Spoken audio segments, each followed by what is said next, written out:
Hello student, नमस्कार। आपका स्वागत है इस पर्टिकुलर लेक्चर के अंदर में और मैं हमेशा की तरह उम्मीद करूंगा आप एकदम बढ़िया होंगे, मजे में होंगे बेटा, और अपनी तैयारी भी बहुत ही जबरदस्त तरीके से कर रहे होंगे।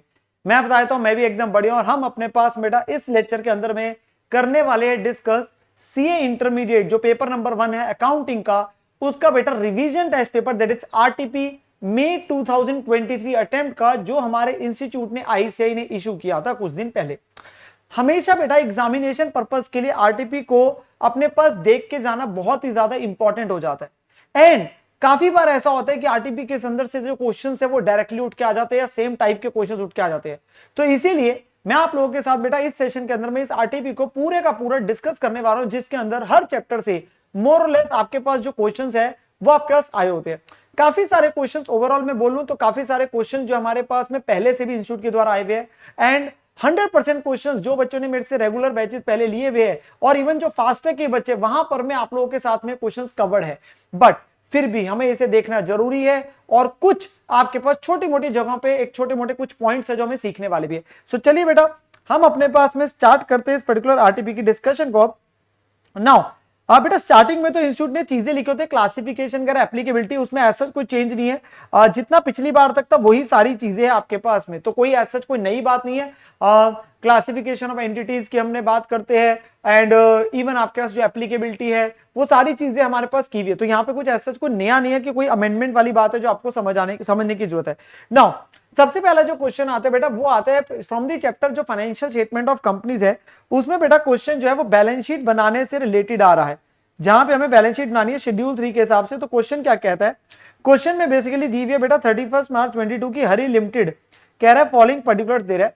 डेबिट और क्रेडिट में बेटा आपको सारी वैल्यूज दी हुई है जो कि हम एक एक करके अपने पास देखेंगे और डालते जाएंगे रिस्पेक्टिव शेड्यूल में। नीचे जाके बेटा कुछ फॉलोइंग एडिशनल इंफॉर्मेशन है और कह रहा है हमें बैलेंस शीट बना दीजिए ईयर एंड तक के एज पर दी शेड्यूल 3 के हिसाब से। हमें बेसिकली इन पॉइंट्स को सेग्रीगेट करना होता है। जैसे मैं हमेशा आपको एक तरीका बताता हूं कि इन पॉइंट्स का रेलेवेंस कौन से शेड्यूल में। जैसे सबसे पहला कह रहा है 2500 शेयर्स को इशू किया कंसिडरेशन अदर देन कैश में, तो बेसिकली बेटा इसका रेलेवेंस आएगा शेयर कैपिटल का। जब हम नोट बनाएंगे वहां पे इसका डिस्क्लोजर दिया जाएगा शेयर कैपिटल के नोट में। डेटर 65,000 के जो ट्रेड रिसीव में जुड़े हुए वो due for more than 6 months है, तो इसका रेलिवेंट होगा बेटा जब हम ट्रेड रिसीवेबल का नोट बनाएंगे। कौन सा बेटा, ट्रेड रिसीवेबल का नोट बनाएंगे, इसका रेलिवेंस वहां पे होगा, ठीक है ना।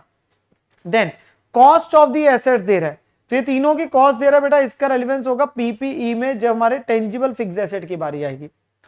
जो बैलेंस दिया 187,500 का लोन के अंदर में जो स्टेट फाइनेंस कॉर्पोरेशन के उसके अंदर इंक्लूड है 9375 का कुछ interest accrued but not due, और ये लोन सिक्योर्ड है by hypothecation of plant and machinery. तो इसका रेलेवेंस आएगा बेटा लॉन्ग टर्म बोरिंग में जो लोन का अमाउंट हमारा दिखता है, जो लोन दिया हुआ है उसके अंदर कुछ इंटरेस्ट है, तो इंटरेस्ट जो बेटा अदर करंट लायबिलिटी में चला जाता है, जो आउटस्टैंडिंग इंटरेस्ट होता है, तो उसे स्प्लिट करना पड़ेगा हमें। और जो बैंक का बैलेंस दे रखा है 2500 विद ग्लोबल बैंक लिमिटेड, वो शेड्यूल्ड बैंक नहीं है, क्यों हमें विद शेड्यूल नॉन शेड्यूल अलग अलग दिखाना पड़ता है, तो इसका रेलेवेंस आएगा बेटा कैश एंड कैश इक्विवेलेंट में। तो अभी हमने बेसिकली बाइफरकेशन कर दिया, अब जब जब जोन सा आएगा उसको हम टिक करते चलेंगे। तो सबसे पहले हमारे पास बेटा स्टार्टिंग विद क्या है चीज है, हमारी बैलेंस शीट बननी है शेड्यूल 3 के हिसाब से, सबके नोट्स बनते जाएंगे। शेयर कैपिटल दे रखे बेटा 1250 और इसके कुछ कॉल इन एरियर्स भी है। तो अगर हम देखेंगे 100 ईच के हिसाब से शेयर्स है तो टोटल शेयर्स आ जाएंगे 100 ईच, और कॉल इन एरियर बेटा वहीं पे माइनस हो जाती है। तो हमारे पास क्या होगा, जो शेयर कैपिटल का बेटा शेयर होल्डर फंड है, शेयर कैपिटल में नोट नंबर 1 आना है, वो माइनस करके दिखेगा। एंड यहां पर में हमारे पास क्या हुआ बेटा, इशूड एंड सब्सक्राइब्ड कैपिटल आपकी दिखेगी, और इसके अंदर में 12,500 शेयर्स दिखाए 100 ईच के हिसाब से, जहां वो स्पेसिफिकली पॉइंट 1 का रेफरेंस आया कि उसमें से 2500 शेयर्स इशू किए कंसिडरेशन अदर देन कैश, क्योंकि हमें डिस्क्लोजर पर्पस के लिए देना पड़ता है कितने अदर देन कैश है, कितने बोनस शेयर्स है, ठीक है ना।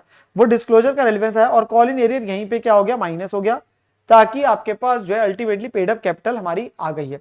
पेड अप कैपिटल हमारे पास आ गई है, और ये वैल्यू यहाँ पे हमारी टिक हो जाएगी, एंड इसके साथ ये दोनों चीजें टिक हो गई, और साथ में हमारा पॉइंट नंबर 1 का भी रेलेवेंस खत्म हो गया। रिजर्व एंड सरप्लस में बेटा जो चीजें आ रही है, अगर हम देखेंगे बेटा जनरल रिजर्व दिया हुआ है, तो रिजर्व एंड सरप्लस के नोट में जैसे हम जाएंगे, सो एक जनरल रिजर्व है विच इज 262,500, साथ में बेटा जो दे रखा है वो पीएनएल की वैल्यू दे रखी है, सो ये पीएनएल की वैल्यू आ गई। जो क्रेडिट वाले बैलेंसेस है वो अल्टीमेटली लायबिलिटी साइड में आ गए, एसेट्स वाले जो है डेबिट बैलेंसेस आ जाएंगे, सो 108,375 ये दोनों का टोटल हो जाएगा, और ये हमारा किसका होगा, रिजर्व सरप्लस। अगला है लॉन्ग टर्म बोरिंग, जिसमें वो लोन दिखाना है बेटा। सो लोन जो हमें दिया हुआ है, अगर हम बेटा देखते हैं, जो loan from state finance corporation है वो आ गया, पर इसमें से क्या करना पड़ेगा 187,500 में से, सर 187,500 में से ना पॉइंट नंबर 4 का रिलेवेंस है, उसमें 9375 माइनस करना है, क्योंकि वो कहां जाएगा बेटा, आउटस्टैंडिंग इंटरेस्ट इसमें जुड़ा हुआ है, जो इंटरेस्ट एक्रू हो गया पर ड्यू नहीं हुआ वो अदर करंट लायबिलिटी में जाएगा, तो माइनस हो जाएगा 187,500 में से। सिक्योर्ड लोन है स्टेट फाइनेंस कॉर्पोरेशन से, इतना आ गया, और क्योंकि सिक्योरिटी दे रखी है हाइपोथिकेशन प्लांट एंड मशीन, तो ये आ गया। और 9375 कहां चला गया बेटा, वो अदर करंट लायबिलिटी में आ जाएगा 9375, ठीक है ना। एक दूसरा भी लोन दिया हुआ है, ये पॉइंट का रेलेवेंस यहां खत्म हो गया। अनसिक्योर्ड लोन जो लॉन्ग टर्म है, तो वो अनसिक्योर्ड है, सिक्योरिटी की वैल्यू नहीं, और लॉन्ग टर्म लिख दिया तो लॉन्ग टर्म बोरिंग में आ गया। अगर कोई शॉर्ट टर्म होता तो वो शॉर्ट टर्म बोरिंग में आता है, तो ये टोटल आ जाएगा। तो हमारा लॉन्ग टर्म बोरिंग भी हो गया और अदर करंट लायबिलिटी भी इसके साथ हो जाएगा, ठीक है ना जी। यस सर, तो यहां पे बेटा लॉन्ग टर्म बोरिंग भी हो गया और अदर करंट लायबिलिटी भी आ गया। देन करंट लायबिलिटी में बेटा ट्रेड पेबल हमारे डायरेक्टली दे रखे है, तो वो 250 एज इट इज आ जाएंगे। यस सर, 250 डायरेक्टली आ गए। और एक दे रखा है बेटा प्रोविजन फॉर टैक्स हमारा 1,60,000, तो ये कहां दिखता है सर, शॉर्ट टर्म प्रोविजंस में दिखता है। प्रोविजन फॉर टैक्स कहां दिखता है बेटा, शॉर्ट टर्म प्रोविजन में, तो वो शॉर्ट टर्म प्रोविजन में ही दे रखा है 1,60,000, और इसका नीचे नोट भी बन गया 1,60,000 का, ठीक है ना जी। शॉर्ट टर्म प्रोविजन का आपके पास में नोट आ जाएगा, ठीक है जी।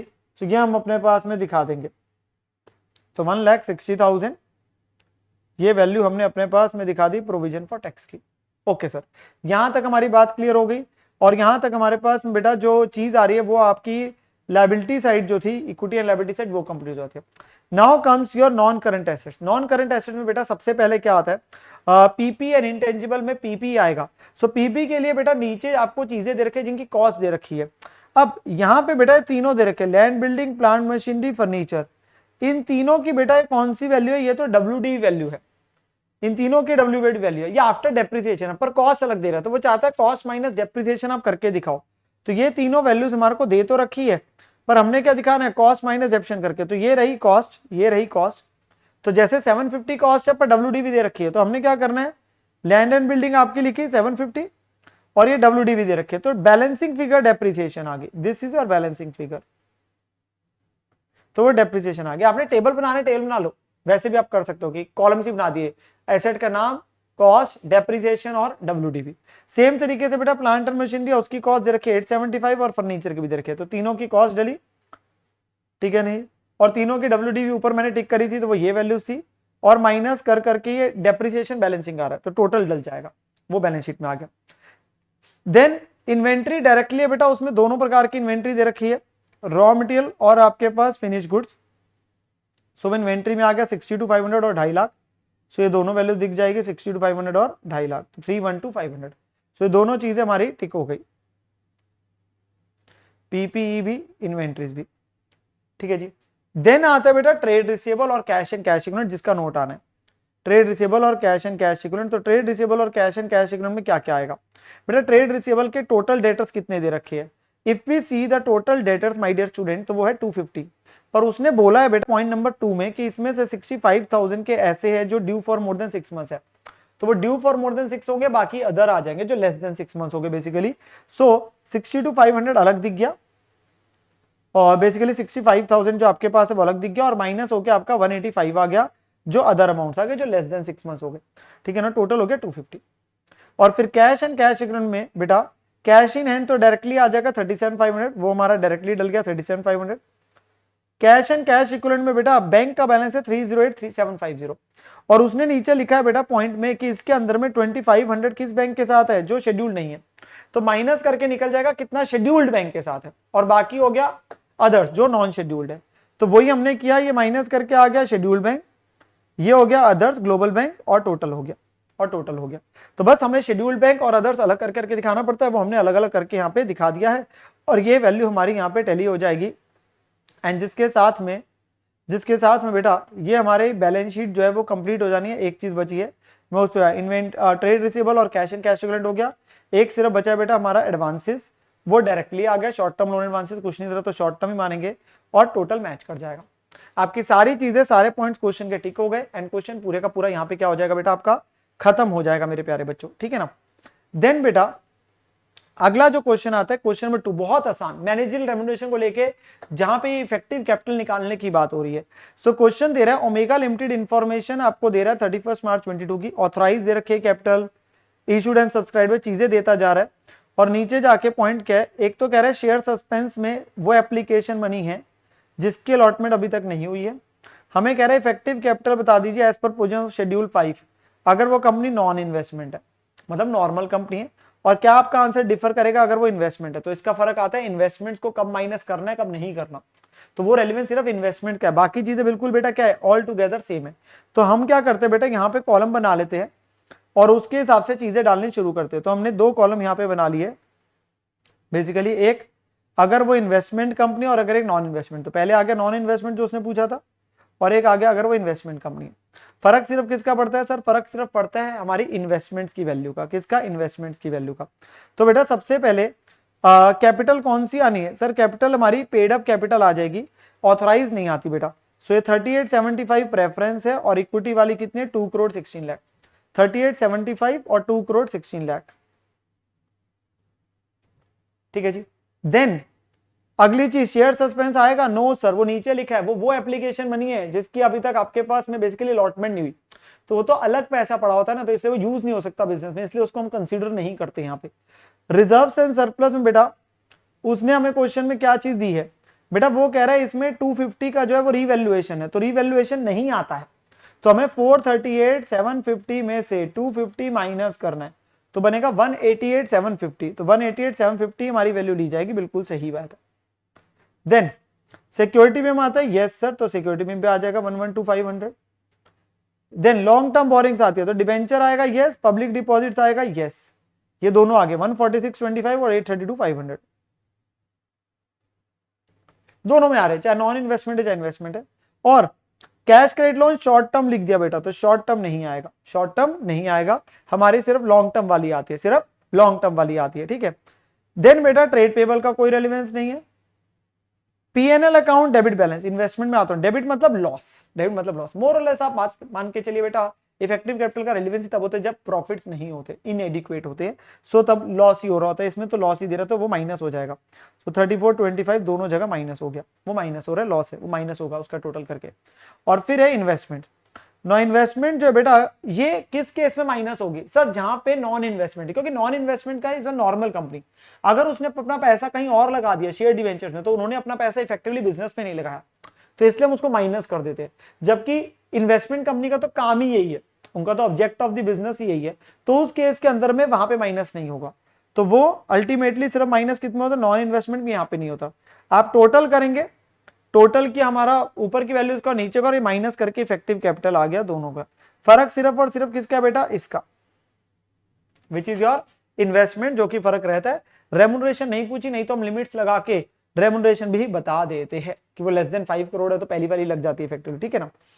देन ये क्वेश्चन हमारे साथ इसके साथ हो जाता है बेटा।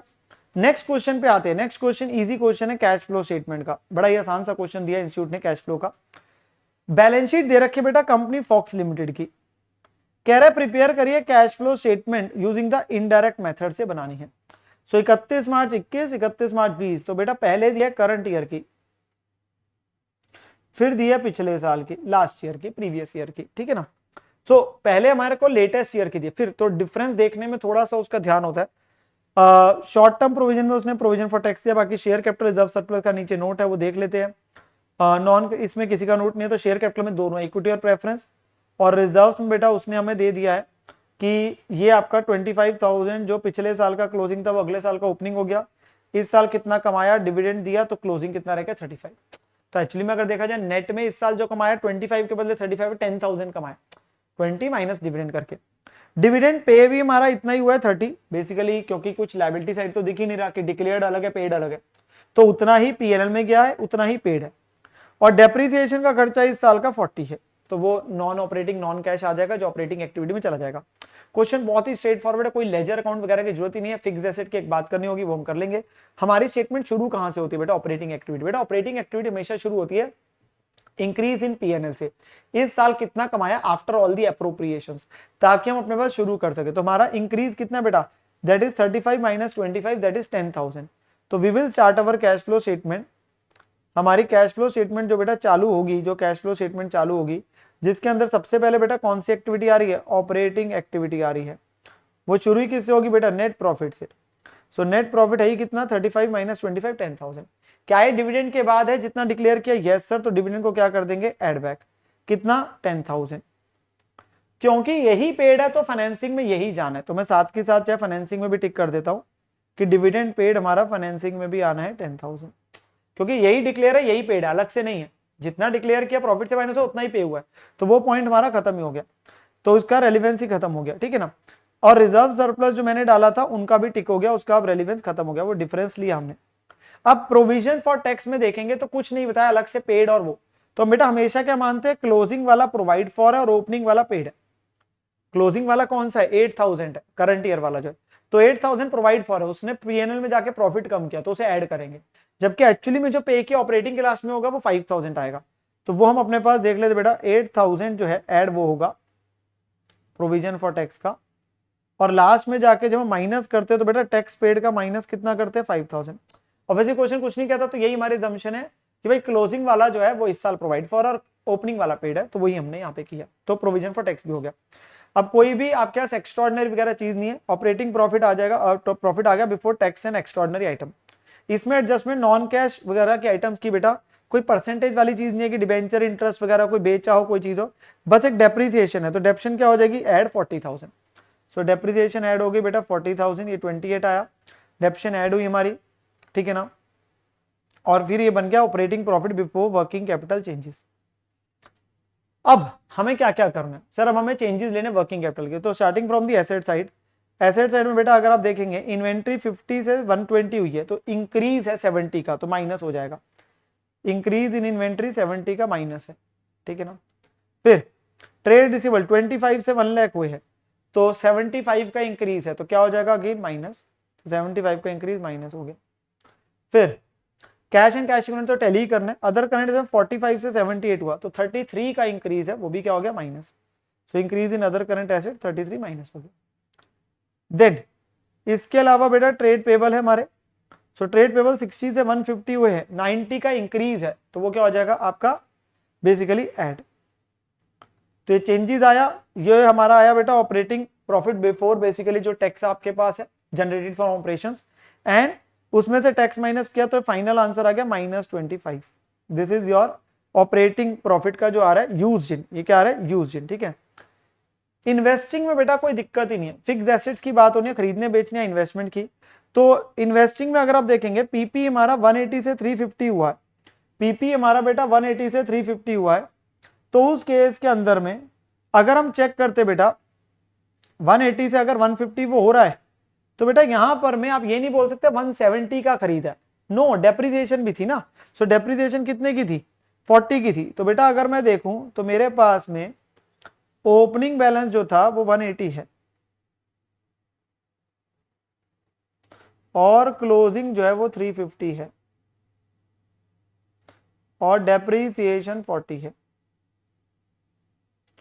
तो मैंने कितने का खरीदा है, परचेज आ जाएगी, तो 390 में से 180 गया 210, सो 210 की परचेज है जो हमारी इन्वेस्टिंग में डलेगी, 210 की परचेज है बेटा जो हमारी इन्वेस्टिंग में डलेगी, सो इन्वेस्टिंग एक्टिविटी में 210 आएगा परचेज का, और कोई चीज है नहीं, कोई इन्वेस्टमेंट्स वगैरह कुछ भी नहीं है, तो सीधा ही आ गया 2,10,000, ठीक है ना, ये हमारे पास हो जाएगा।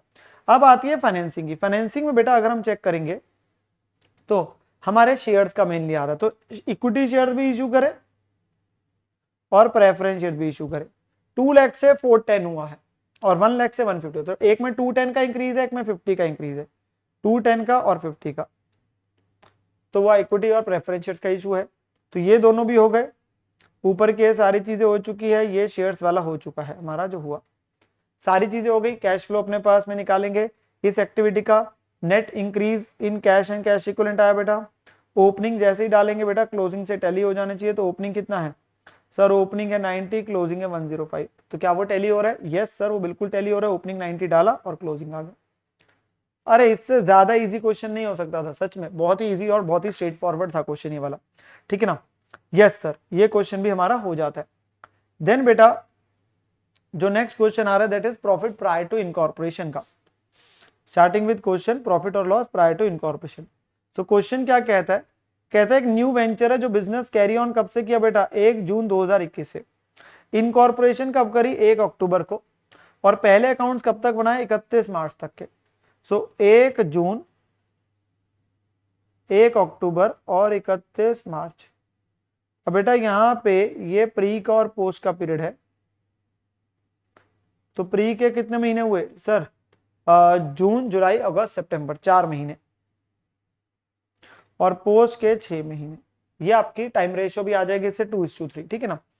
जीपी दे रखा है बेटा आपको, खर्चे दे रखे, एक जनरल एक्सपेंस है, डायरेक्टर फी है, ABCDEFG तक पॉइंट्स है, वो एक एक करके डालेंगे हम लोग। अब नीचे क्या कहता है, स्टेटमेंट बनाओ प्री और पोस्ट की। नेट सेल्स 20 लाख है वैसे, मंथली एवरेज पहले 4 महीने की आधी है, 1/2 है, मतलब आधी है रिमेनिंग पीरियड के।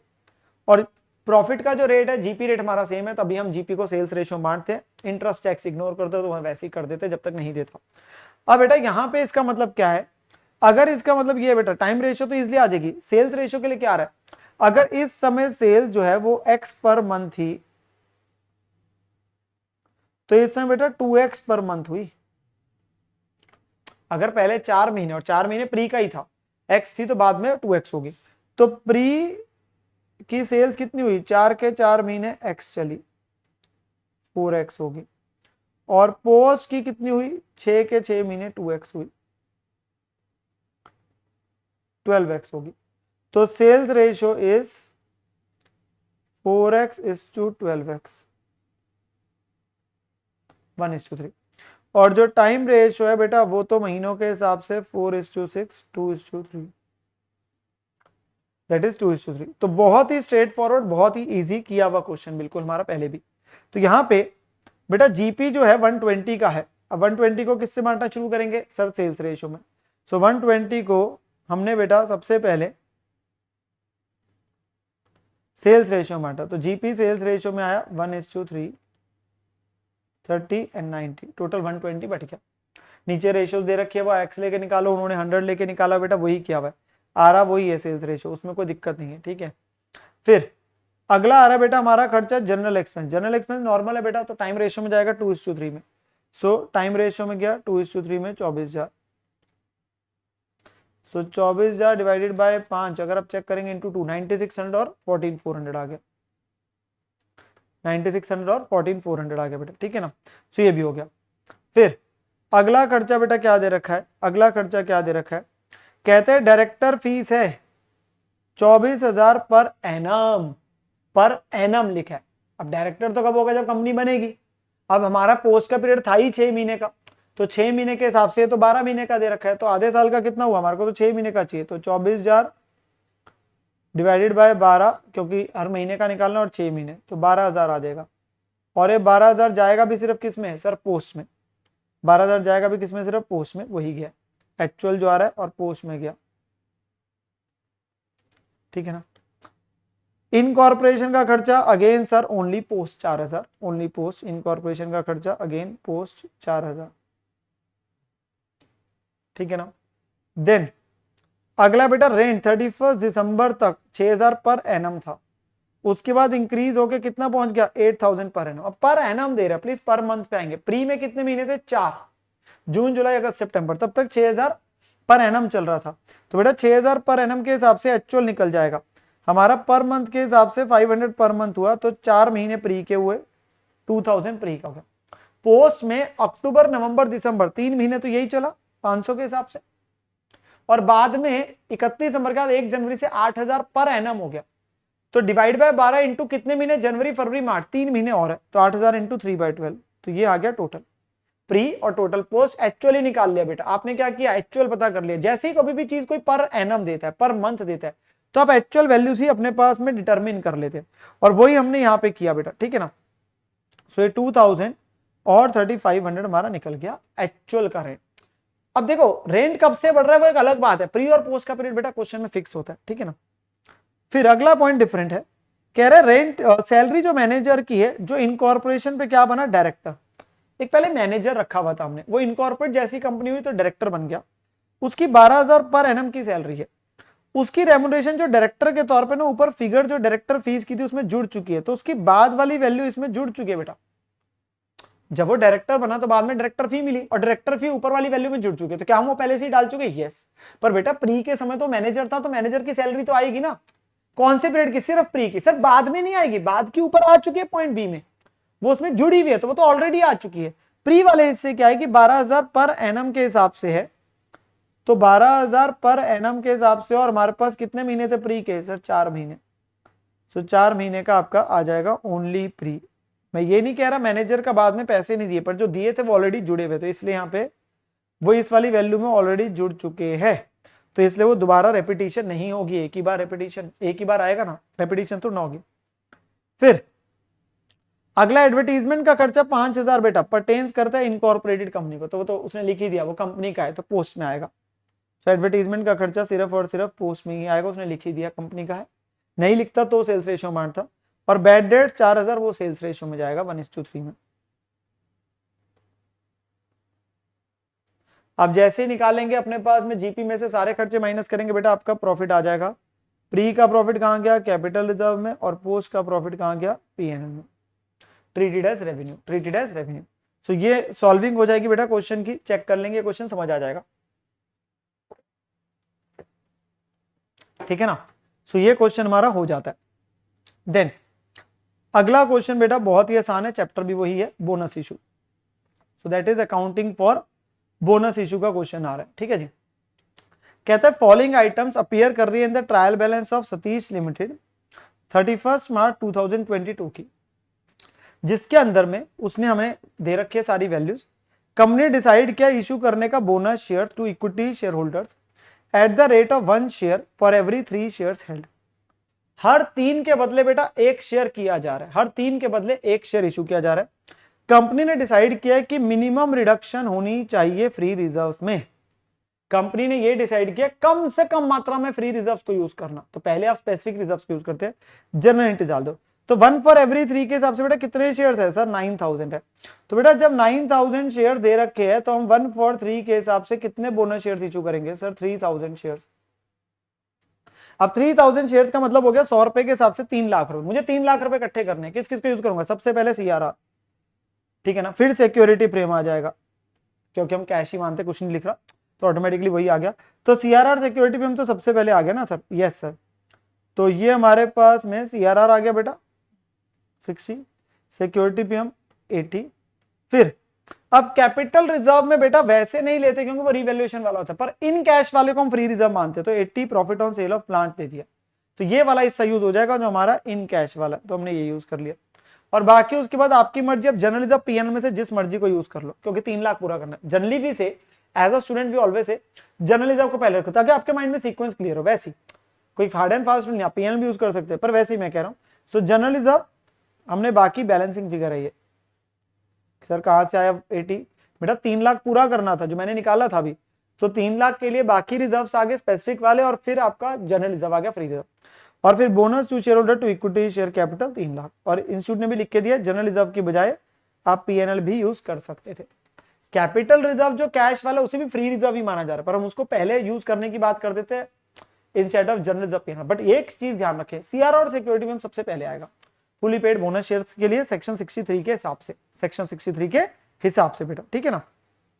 देन अगला क्वेश्चन आ रहा है, वो भी बहुत इजी है, दैट इज इशू ऑफ बेटा राइट शेयर्स। राइट शेयर्स के क्वेश्चन में क्या कह रहा है? कंपनी के पास में 1 लाख शेयर्स है बेटा ऑफ 10 ईच वाले, इशूड शेयर कैपिटल के नाम पे, और उसकी मार्केट वैल्यू बेटा कितनी? 46। उन्होंने इशू के राइट शेयर रेशियो 1:10 की at an issue price of ₹31। Journal entry डाली ये तो बहुत ही आसान हो गया।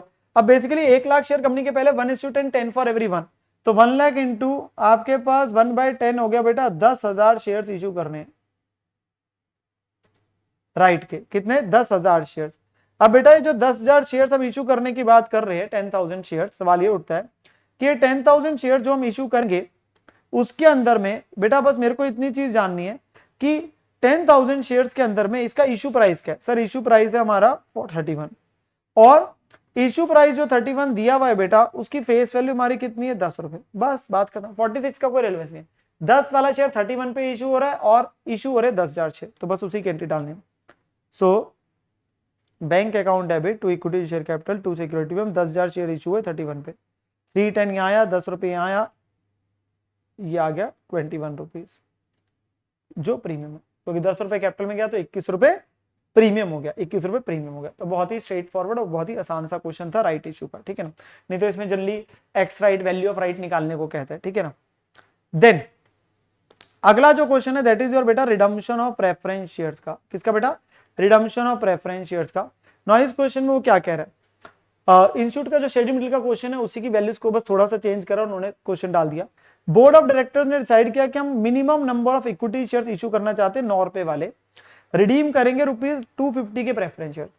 वैसे जो maximum amount of divisible profit है वो पड़ा ही 150, मतलब मैक्सिमम सीआरआर में कितना लेके जा सकते हो 150, पर रिडीम करने 250 के प्रेफरेंस शेयर, ठीक है ना। कह रहे बताओ कितने नंबर ऑफ शेयर्स इशू करेगी कंपनी ताकि प्रोविजन सेक्शन 55 की वायलेट ना हो। And also determine number of shares, अगर कंपनी डिसाइड करती है कि इशू करेगी shares in multiple of ₹50 only, अगर 50 के मल्टीपल में करते हैं तो कैसे होगा, आपके पास 50 के मल्टीपल में ₹50 ने बेटा मल्टीपल ऑफ 50 होता है, मतलब रुपीज नहीं है ये एक्चुअली में 50 के मल्टीपल, मतलब 50 100 50 100 वही होना चाहिए। पहले नॉर्मल, तो बेटा 2.5 लाख में से अगर 1.5 लाख सीआरआर में चला जाएगा तो मुझे शेयर्स को इशू करके कितनी फेस वैल्यू चाहिए सर? 1 लाख। और इस 1 लाख को डिवाइड किससे करूंगा सर? 9 रुपए से। तो हमारे नंबर ऑफ शेयर्स आ जाएंगे, तो वो कितना बना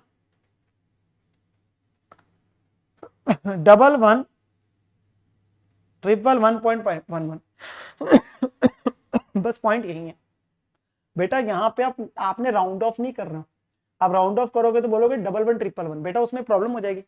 11,111 करोगे तो इंटू 9 करोगे तो 99,999 की फेस वैल्यू आएगी।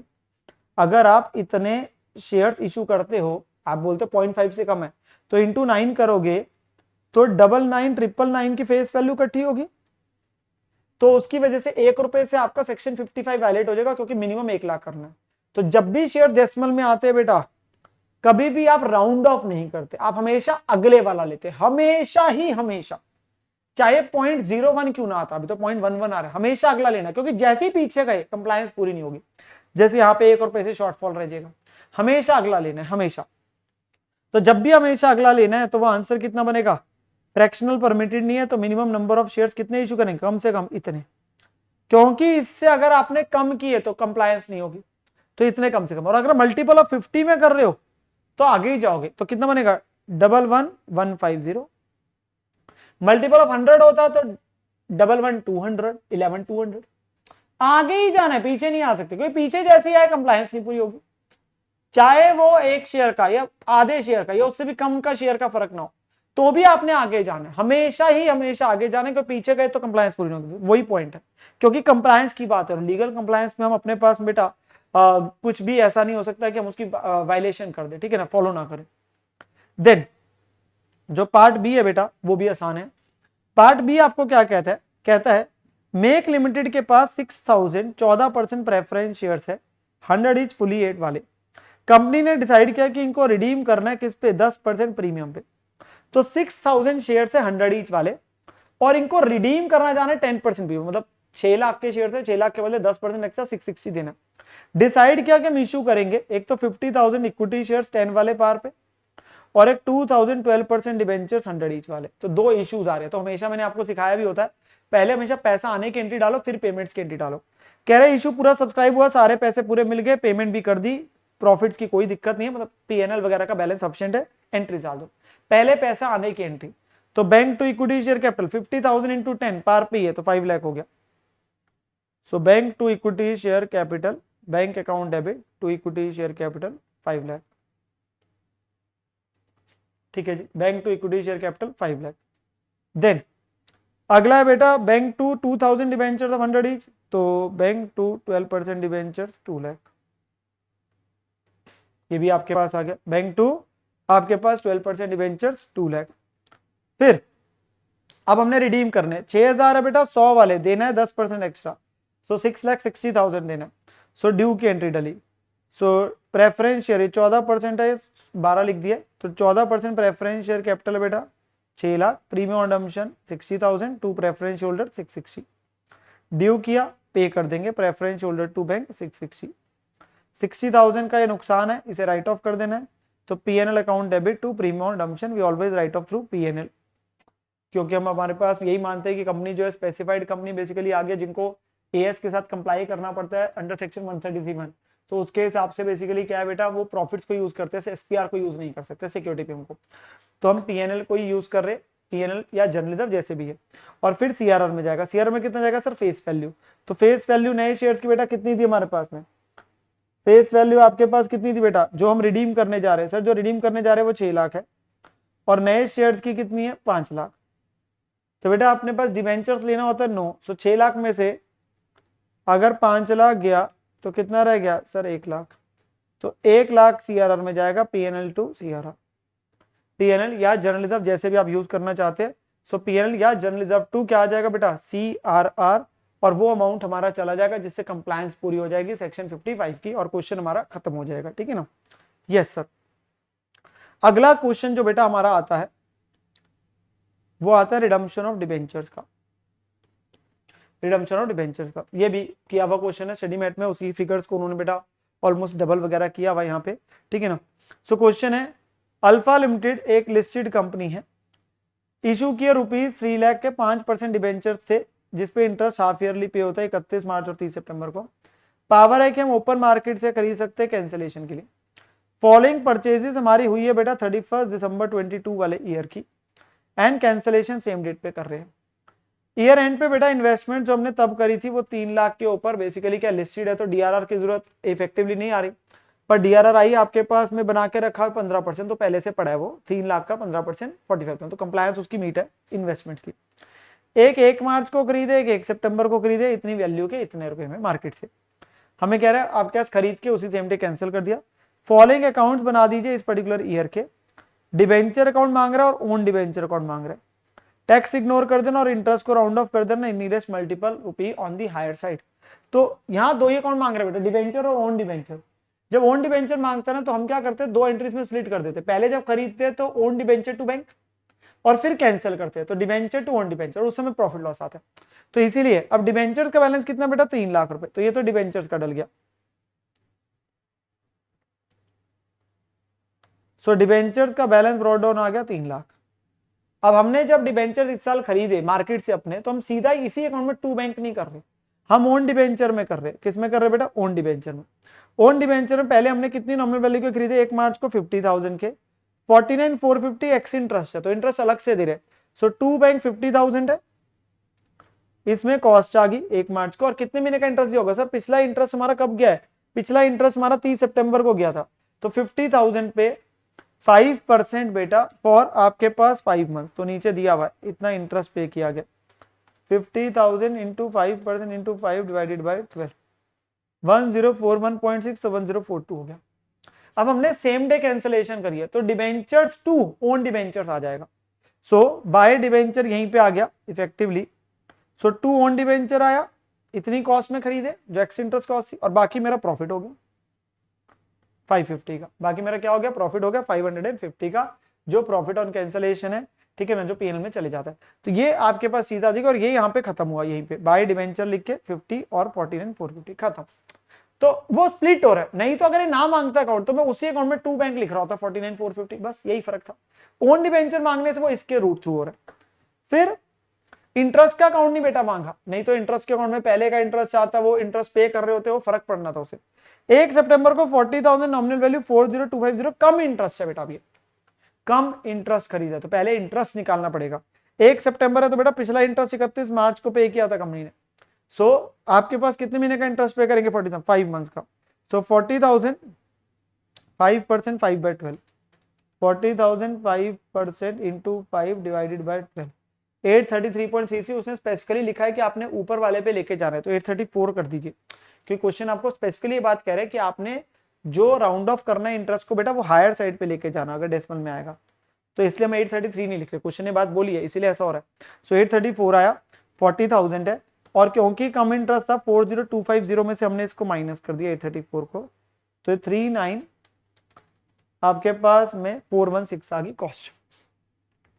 और साथ के साथ में ये आपके पे एंट्री बन जाएगी 394162 ओन डिवेंचर, और बाकी आपका प्रॉफिट आ गया 584, क्योंकि 40,000 की फेस वैल्यू वाले है, और ये यहाँ पे आ जाएगा बाय डिवेंचर, ये खत्म हो। इंटरेस्ट ने कहाँ चले जाना बेटा, पीएनएल में बात खत्म हो जाती है। वो वैसे जो बाकी इंटरेस्ट है उसके साथ में होगा, ये वाला तो है, जो बाकी डिवेंचर्स पे इंटरेस्ट दे रहे होंगे वो मिला के उसके हम एंट्री नहीं डाल रहे, क्वेश्चन नहीं मांगा। और ये बैलेंस दिख जाएगा बेटा इतना 210, क्योंकि 50 और 40 करके 90 की रिडम्पशन होगी। सो ये बैलेंसिंग फिगर आ गई। सो क्वेश्चन वैसे बिल्कुल स्ट्रेट फॉरवर्ड था बेटा, क्वेश्चन बिल्कुल ही हमारा स्ट्रेट फॉरवर्ड था, ऐसा जिसमें कोई मतलब मैं नहीं बोलूंगा कि कोई डिफरेंट था, मेजर सा नया पॉइंट आ गया। हमने तो बहुत डिटेल में जब लेक्चर के अंदर क्वेश्चन करते बेटा, तो बहुत ही डिटेल में इस क्वेश्चन को हमने किया होता है। वहां तो हम इंटरेस्ट का अकाउंट भी मैं बनवा देता हूँ ताकि और क्लैरिटी आती है। यहाँ तो और आसान हो गया, यहाँ पे तो नॉर्मल तरीके से था वही, बट ओन डिवेंचर मांगा ना तो इसलिए रूट हो गया। सर डीआरआरआई का अकाउंट बनाने की जरूरत है? नो सर, अगर बनाना पड़ता तो 50,000 और जो आपने 40,000 की है उतनी प्रोपोर्शनल इन्वेस्टमेंट्स को आप सेल कर रहे होते जिस दिन आप ये रिडम्पशन कर रहे हो, जिस दिन आप बेसिकली मार्केट से खरीद के कैंसिल कर रहे हो, उस दिन आप उतना 15% उतनी प्रोपोर्शनेट को बेच रहे थे और बची हुई का 15% रह जाता। ठीक है ना, डीआरआर इसलिए नहीं आना था क्योंकि लिस्टेड कंपनी है। ठीक है, अगला आता है बेटा क्वेश्चन हमारा इन्वेस्टमेंट अकाउंट्स का। तो इन्वेस्टमेंट अकाउंट्स में बेटा वो ट्रांजेक्शन दे रहा है, ये क्वेश्चन एक्चुअली एफआईबीएस को लेके, फिक्स इनकम वाली सिक्योरिटीज को लेके, जहां हर ट्रांजेक्शन में इंटरेस्ट इन्वॉल्व होता है उसके बेस पे है। तो उसने ओपनिंग में बोला 1 अप्रैल को है, कुछ सिक्योरिटीज है 9% वाली, ठीक है जी, फेस वैल्यू 100 वाली है। इंटरेस्ट की हमारे को डेट्स जो है बेटा वो दे रखी है 30 जून और 31 दिसंबर है। ठीक है ना, और नीचे हमसे कह रहे हैं ये अकाउंट बना दीजिए बुक्स ऑफ रेमो लिमिटेड में, फीफो मेथड फॉलो किया जाएगा, और कैलकुलेशन नियरेस्ट आपके पास राउंड ऑफ कर देना रुपी और मल्टीपल में। ठीक है ना, वो आपके पास राउंड ऑफ कर देंगे अगर डेसिमल में आएगा। तो इन्वेस्टमेंट अकाउंट बनना है नॉर्मल तरीके से। ठीक है ना, ये इतना ही अकाउंट है बेटा, यस सर इतना ही अकाउंट है। अब यहां पर में बेटा ट्रांजेक्शन में ट्रांजेक्शन चलना है।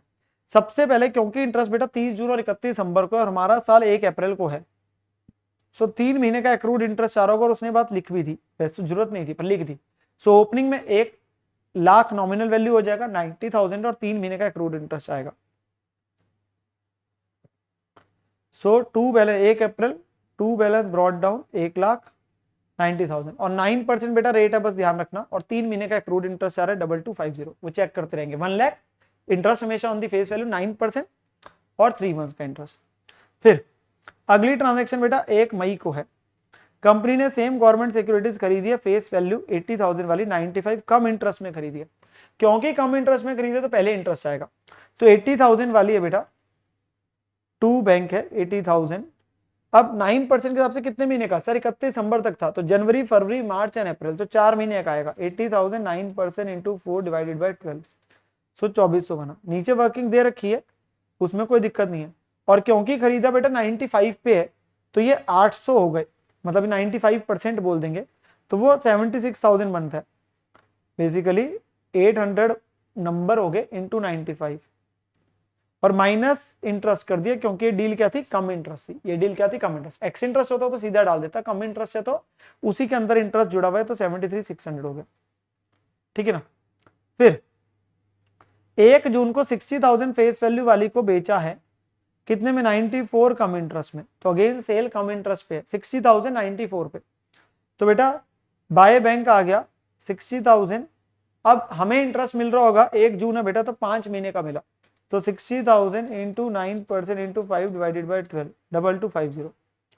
और कितने पैसे आ रहे हैं, उसने बोला था बेटा 94 में, तो 600 इंटू 94 माइनस 2250, तो ये वैल्यू आ जाएगी 600 इंटू 94 माइनस 2250, 54,150, क्योंकि डील कम इंटरेस्ट थी, तो इंटरेस्ट उसी में जुड़ा हुआ है, इंटरेस्ट उसी में जुड़ा हुआ है बेटा। ठीक है ना, यस सर। अब जब भी बेचोगे प्रॉफिट लॉस आएगा, और मेथड फीफो बोला है। फीफो का मतलब है पहले लॉट में से जा रहा है, तो प्रोपोर्शनल कॉस्ट हो गया। अगर 1 लाख की 90,000 है बेसिकली, तो 60 की कितनी हुई पहले वो देख लेंगे।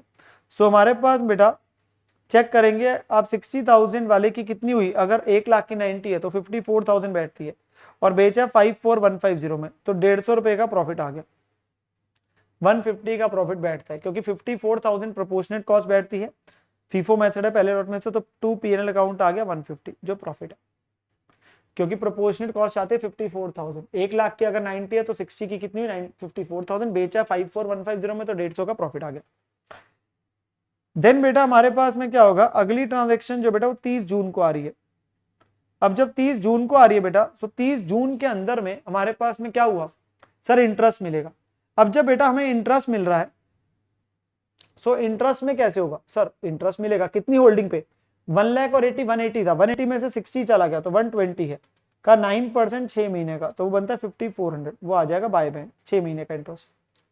फिर उसने बोला 30 सितंबर को जाके 40,000 वाली को बेचा 97 कम इंटरेस्ट में, दोबारा सेल हो रही है 40,000 का 97 कम इंटरेस्ट, 30 सितंबर है बेटा तो बाय बैंक। अब 3 महीने का इंटरेस्ट मिलेगा जिसको बेचा, यस सर। सो 40,000 इंटू 9% इंटू 3/12 900 इंटरेस्ट आ गया। और कितने बेचा 97 में, तो 400 नंबर है इंटू 97 माइनस 900, 400 इंटू 97 माइनस 900, तो ये बना 37,900। ठीक है ना, क्योंकि हमारी डील कम इंटरेस्ट थी। और जब बेचोगे तो क्या निकलेगा, प्रॉफिट लॉस। और जैसे प्रॉफिट लॉस निकालोगे, क्या है फीफो मेथड से चल रहा है, यस, तो अभी भी ओपनिंग लॉट से ही जा रहा होगा बेटा, क्योंकि ओपनिंग लॉट 1 लाख का था, उसमें से 60 का ही बेचा था अभी तक, 1 लाख के लॉट में 60 का ही बेचा था ना, तो अभी भी 40 का तो उसी लॉट से जाएगा, ये 40 का ही तो बेचा है। तो अगर उसी लॉट से जा रहा है तो प्रोपोर्शनेट कॉस्ट वही लगी। अगर 1 लाख की आपके पास बेटा कितनी है आपकी, और 90,000, तो 40 की कितनी बैठी 36,000, और 36 वाले को 37,900 में बेचा है, तो बेटा 1900 का क्या आ गया, प्रॉफिट आ गया। 1900 का क्या आ गया, प्रॉफिट आ गया। तो 1900 का प्रॉफिट हमारा 2P में आ जाएगा। ठीक है जी। देन अगली ट्रांजेक्शन 1 दिसंबर को है, खरीदा है सेम सिक्योरिटी 10,000 पार पे एक्स इंटरेस्ट, तो 10,000 पार पे है बेटा ex interest. So normal entry आ गई 1 दिसंबर टू बैंक 10,000 और कितने महीने का दिया होगा सर, 5 महीने का, जुलाई अगस्त सितंबर अक्टूबर नवंबर, तो 5 महीने का होगा 10,000 into 9% into 5 divided by 12, 375 interest आ गया 5 महीने का। ठीक है ना। अगली ट्रांजेक्शन 1 मार्च को है, पर उससे पहले बेटा 31 दिसंबर को इंटरेस्ट मिलेगा। कितने में मिलेगा सर, जितनी होल्डिंग है, टोटल डेबिट की होल्डिंग है 190, 1 लाख प्लस 80 प्लस 10, पर 60 और 40 बेच चुके, तो 90,000 पे मिलेगा। सो 90,000 9% और आधे साल का 4050 बाय बैंक। एंड देन जब हम सेल करेंगे बेटा, उसने बोला 1 मार्च को और बेचे 10,000 फेस वैल्यू वाले 95 एक्स इंटरेस्ट में। सो ये 10,000 है, क्या 2 महीने का इंटरेस्ट में मिल रहा होगा, यस सर। तो 10,000 95 के हिसाब से 9500 हो गया, 2 महीने का इंटरेस्ट हो गया। सो 10,000 into 9% into 2 divided by 12 which is 150। और जब बेचा है तो क्या निकलेगा सर, प्रॉफिट लॉस निकलेगा। और प्रॉफिट लॉस के समय बेटा क्या ध्यान रखना है, पहला लॉट खत्म हो चुका है, तो 90 वाले लॉट 80 वाले लॉट में से जा रहा है, इस वाले लॉट में से जा रहा है, सेकंड जो लॉट था, क्योंकि फीफो है। अगर 80 की 73,600 है तो 10,000 की कितनी हुई, ठीक है ना। तो 73,600 कॉस्ट अगर 80 की है तो 10,000 की कितनी हुई 9200, और बेचा 9500 में, तो 300 का क्या हो गया बेटा, 300 का प्रॉफिट हो गया, 300 का प्रॉफिट हो गया। सो वो 300 का प्रॉफिट हमारे पास पीएनएल में चला जाएगा, 2 में था। एंड देन ईयर एंड पे बेटा कोई आपको ऐसा तो दिया नहीं कि मार्केट वैल्यू आप कंपैरिजन करें, सिंपली आपके बची वैल्यू आ जाएगी बैलेंस, ये आपका आ गया। क्या 3 महीने का एक्रूड इंटरेस्ट आएगा, यस सर, ये एक्रूड इंटरेस्ट आ गया 3 महीने का 1800 चेक कर लेंगे, 80,000 इंटू 9% इंटू 3 डिवाइडेड बाई 12 1800 आ गया। और बैलेंसिंग फिगर ये होगी साथ में कॉस्ट की, ये बैलेंसिंग फिगर रिफ्लेक्ट कर रही है दोनों। और इंटरेस्ट कहाँ चला गया सर, पीएनएल में, ये चेक कर लेंगे, पीएनएल में चला गया। जो 80,000 बचा हुआ कौन कौन सा है, जो 1 मई को खरीदा था उसमें 70, और जो 1 दिसंबर को खरीदा उसका 10। अल्टीमेटली वो बैलेंसिंग फिगर है, मार्केट वैल्यू देगा तो कंपैरिजन करूंगा। तो ये हमारे पास में बेटा क्वेश्चन देखेंगे ना, थोड़ा सा बड़ा क्वेश्चन था, क्योंकि मैंने ट्रांजेक्शन बाय ट्रांजेक्शन चलाऊं एक एक वैल्यू को समझाते हुए, जिससे हमारा क्वेश्चन पूरा एंड टू एंड खत्म हो जाएगा। ठीक है ना, यस सर, ये क्वेश्चन हमारे पास में हो जाता है पूरे का पूरा जी। देन उन्होंने बेटा, अगर मैं आपको बता भी देता हूँ, आइडली उन्होंने क्या किया भाई, नोट सारे बनाए हुए जो हमने करे इंटरेस्ट वगैरह के, लास्ट वाला क्लोजिंग का बनाया हुआ, जरूरत नहीं है वैसे इसकी, वो तो बैलेंस फिगर के तौर पे भी आ रहा है, वो जनरली तब रेलिवेंट होता है जब मार्केट वैल्यू देता है तो कंपैरिजन करने के लिए, तो वो जरूरत नहीं है 15 नंबर वाला, मैं पहले बता देता हूँ। ठीक है ना। नाउ हमारे पास बेटा जो अगला क्वेश्चन आ रहा है, that is your insurance claim for loss of stock. तो इंश्योरेंस क्लेम का क्वेश्चन आ रहा है, आसान सा क्वेश्चन है। आग लगी 21 मार्च को, पॉलिसी ले रखी है 75,000 की, जो सब्जेक्ट टू एवरेज क्लॉज है। बताओ, आपको पर्टिकुलर भी दे दी 1 अप्रैल से लेके 21 मार्च तक के, तो 1 अप्रैल से 21 मार्च के पर्टिकुलर दे रहा है, वो सारी इन्फॉर्मेशन देते जा रहा है। कह रहा है बताओ कितना क्लेम मिलना है। तो हमारी यहाँ पे वैल्यूज दे रखे बेटा, ओपनिंग स्टॉक सबसे पहले दिया हुआ है, यस सर 150 500, तो एज इट इज आ जाएगा मेमोरेंडम ट्रेडिंग में। So we'll be making memorandum trading account, so ये आ गया 150 500। देन बेटा आपको क्या दी हुई है, परचेजेस। कहता है जो परचेज है ना 317 के, उसके अंदर में इंक्लूड है 40,000 की परचेज, जिसके परचेज इनवॉइस नहीं मिले, चाहे गुड्स गोडाउन में आ चुके हैं। तो क्या ये जुड़ना चाहिए? Yes, because we go for the physical stock. अब क्या ये पहले से ही जुड़ा हुआ है? हाँ सर उसने लिखा हुआ है, जनरली नहीं होता तो हम ऐड करते हैं, यहां पहले से ही जुड़ा हुआ है तो फिर कुछ नहीं करना। तो सही जुड़ा हुआ है, फिर मैं कुछ क्यों करूंगा? जुड़ना चाहिए, जुड़ा हुआ है तो कुछ नहीं करेंगे, ठीक है ना। कुछ फ्री सैंपल्स के तौर पे बांटा है बेटा, एडवर्टाइजिंग का डेट ऑफ फायर तक वो इंक्लूड है इसमें, 32 का माइनस हो जाएगा बेटा, वो माइनस हो जाएगा। और एक परचेज रिटर्न है 15,000 की, वो माइनस हो जाएगी। सो 317 में से 32 और 15 माइनस हो जाएगा। 317 में से 32 और 15 माइनस हो गया, कितना रह गया? 2,70,000। फिर हमारे पास बेटा वेजेस दे रखी है। वेजेस कितने बेटा हमारी टोटल में 65 है, जिसके अंदर 10,000 की मैनेजर सैलरी जुड़ी हुई है, जिसके अंदर 10,000 की मैनेजर सैलरी जुड़ी हुई है। सो 65 में 10,000 की मैनेजर सैलरी जुड़ी हुई है, तो माइनस हो गया, कितना आ गया? 55,000 हमारे पास में आ जाएगा जो मैनेजर सैलरी, क्योंकि manager salary sir direct expense नहीं, वो पीएनएल में जाने वाला खर्चा, इसीलिए, ठीक है ना। देन बेटा हमारी सेल्स आ गई, सेल्स 455, और कह रहा है इसमें एक्सक्लूड है वो गुड जो अप्रूवल बेसिस पे दिए थे, जिनकी सेल वैल्यू इतनी है और अप्रूवल आ चुका है गुड्स का।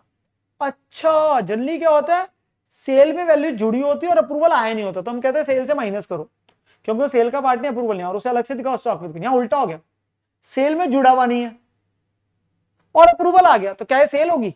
यस, तो सेल होगी तो सेल बढ़ाओ ना यार, सेल में जुड़ा हुआ नहीं है, सेल हो चुकी है, सेल में जुड़ा हुआ नहीं, एक्सक्लूडेड है। इंक्लूडेड होता कुछ नहीं करना था, एक्सक्लूडेड है तो ऐड करो ना यार, सेल का पार्ट है। तो 455 में 35 ऐड करो, तो यहाँ पे जो नॉर्मली सीखते हो उससे उल्टे हो गए पॉइंट, तो 490 आ गया। और इसके ऊपर हमारा जीपी रेट कितना दिया बेटा? 20% ऑन सेल्स। सो 20% हमारा 490 का आ जाएगा, which is 98,000, and we will get closing stock as a balancing figure. ये बैलेंसिंग फिगर आ जाएगी, वो आप चेक कर लेंगे। और इसमें से क्या किया सर, सेल्वेज हमारी दे रखी है, यस सर सेल्वेज दे रखी है बेटा आपके पास 12,000, वो माइनस किया और हमारा लॉस आ गया। और पॉलिसी स्टार्टिंग में दी हुई है कितने की बेटा? 75 की। तो पॉलिसी अगर दे रखी है तो क्या एवरेज लॉस लगेगा? यस सर, क्योंकि पॉलिसी आपकी कम की है stock on date of fire से, तो एवरेज लॉस लग जाएगा। सो प्रोपोर्शनेटली क्लेम निकल जाएगा 71,500 डिवाइड बाय 83,500 इंटू 75,000। जैसे करेंगे आपका क्लेम आ जाएगा, इससे आपका प्रोपोर्शनेटली क्लेम क्या हो गया बेटा? कम हो गया, इससे क्लेम आपका कम हो जाएगा। सो हमारा आंसर भी कंप्लीट हो जाता है, फाइनल आंसर निकल के आ जाएगा, फाइनल आंसर निकल के आ जाएगा। एंड विद दिस हमारे पास में क्वेश्चन भी सॉल्व हो जाएगा। यहाँ अच्छे पॉइंट थे परचेज और सेल वाला, क्योंकि जनरली इसके ऑपोजिट होते हैं। यहाँ नॉर्मली दे रखा मतलब अलग दिया हुआ है, जनरली जो होता है वो क्या होता है, परचेज में जी गुड तो गोडाउन में आ गए पर परचेज में नहीं जुड़े हुए क्योंकि इनवॉइस नहीं आया था, तो हम ऐड करते हैं फिजिकल के हिसाब से। यहाँ पहले से जुड़ा हुआ है तो ठीक है। सेल में सेल ऑन अप्रूवल बेसिस जुड़ा होता है और कहते हैं अप्रूवल नहीं आया तो माइनस करते और अलग से दिखाते स्टॉक विद कस्टमर कॉस्ट पे। यहाँ कह रहे जुड़ा हुआ नहीं है और अप्रूवल आ गया तो सेल का पार्ट है, तो ऐड करो ना, सेल का पार्ट लो बस। बाकी चीजें नॉर्मल थी क्वेश्चन की, और इससे आपका क्वेश्चन क्या हो जाता है बेटा, पूरे का पूरा कंप्लीट हो जाता है, हमारा डिस्कस हो जाता है, ठीक है ना। देन जो अगला क्वेश्चन आ रहा है बेटा हायर परचेज का, बिल्कुल स्ट्रेट फॉरवर्ड ऐसा ही क्वेश्चन हमने किया भी होता और एग्जाम में भी एक बार 10 नंबर का आए थे, आई थिंक May 22 में आया था ये क्वेश्चन जो है ऐसा, ठीक है ना, with different I think values. तो क्वेश्चन है पर्टिकुलर दे रहा है हायर परचेज ट्रांजेक्शन की।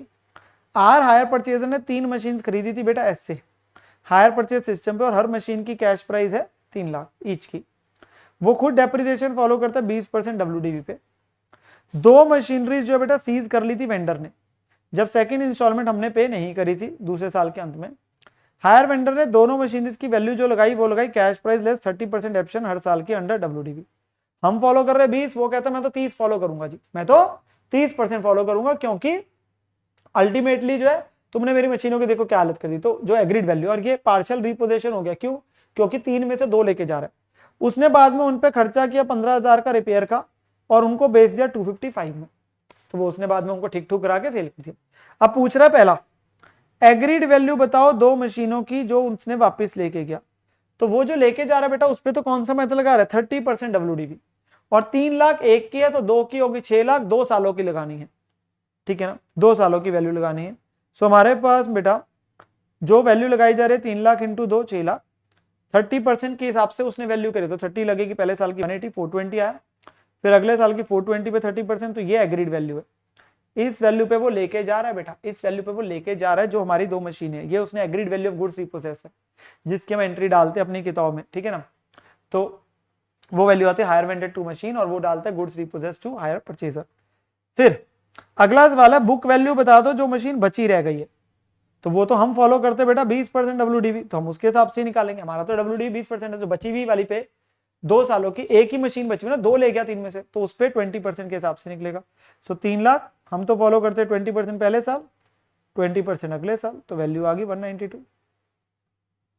वैल्यू आ गई। ये हमारी किताब में जो एक बची है उसकी वैल्यू है, ऐसी जो 2 थी उनकी वैल्यू इसको मल्टीप्लाई करके आ जाएगा, तो हमारी किताब में जो एक बची है ये उसकी वैल्यू है।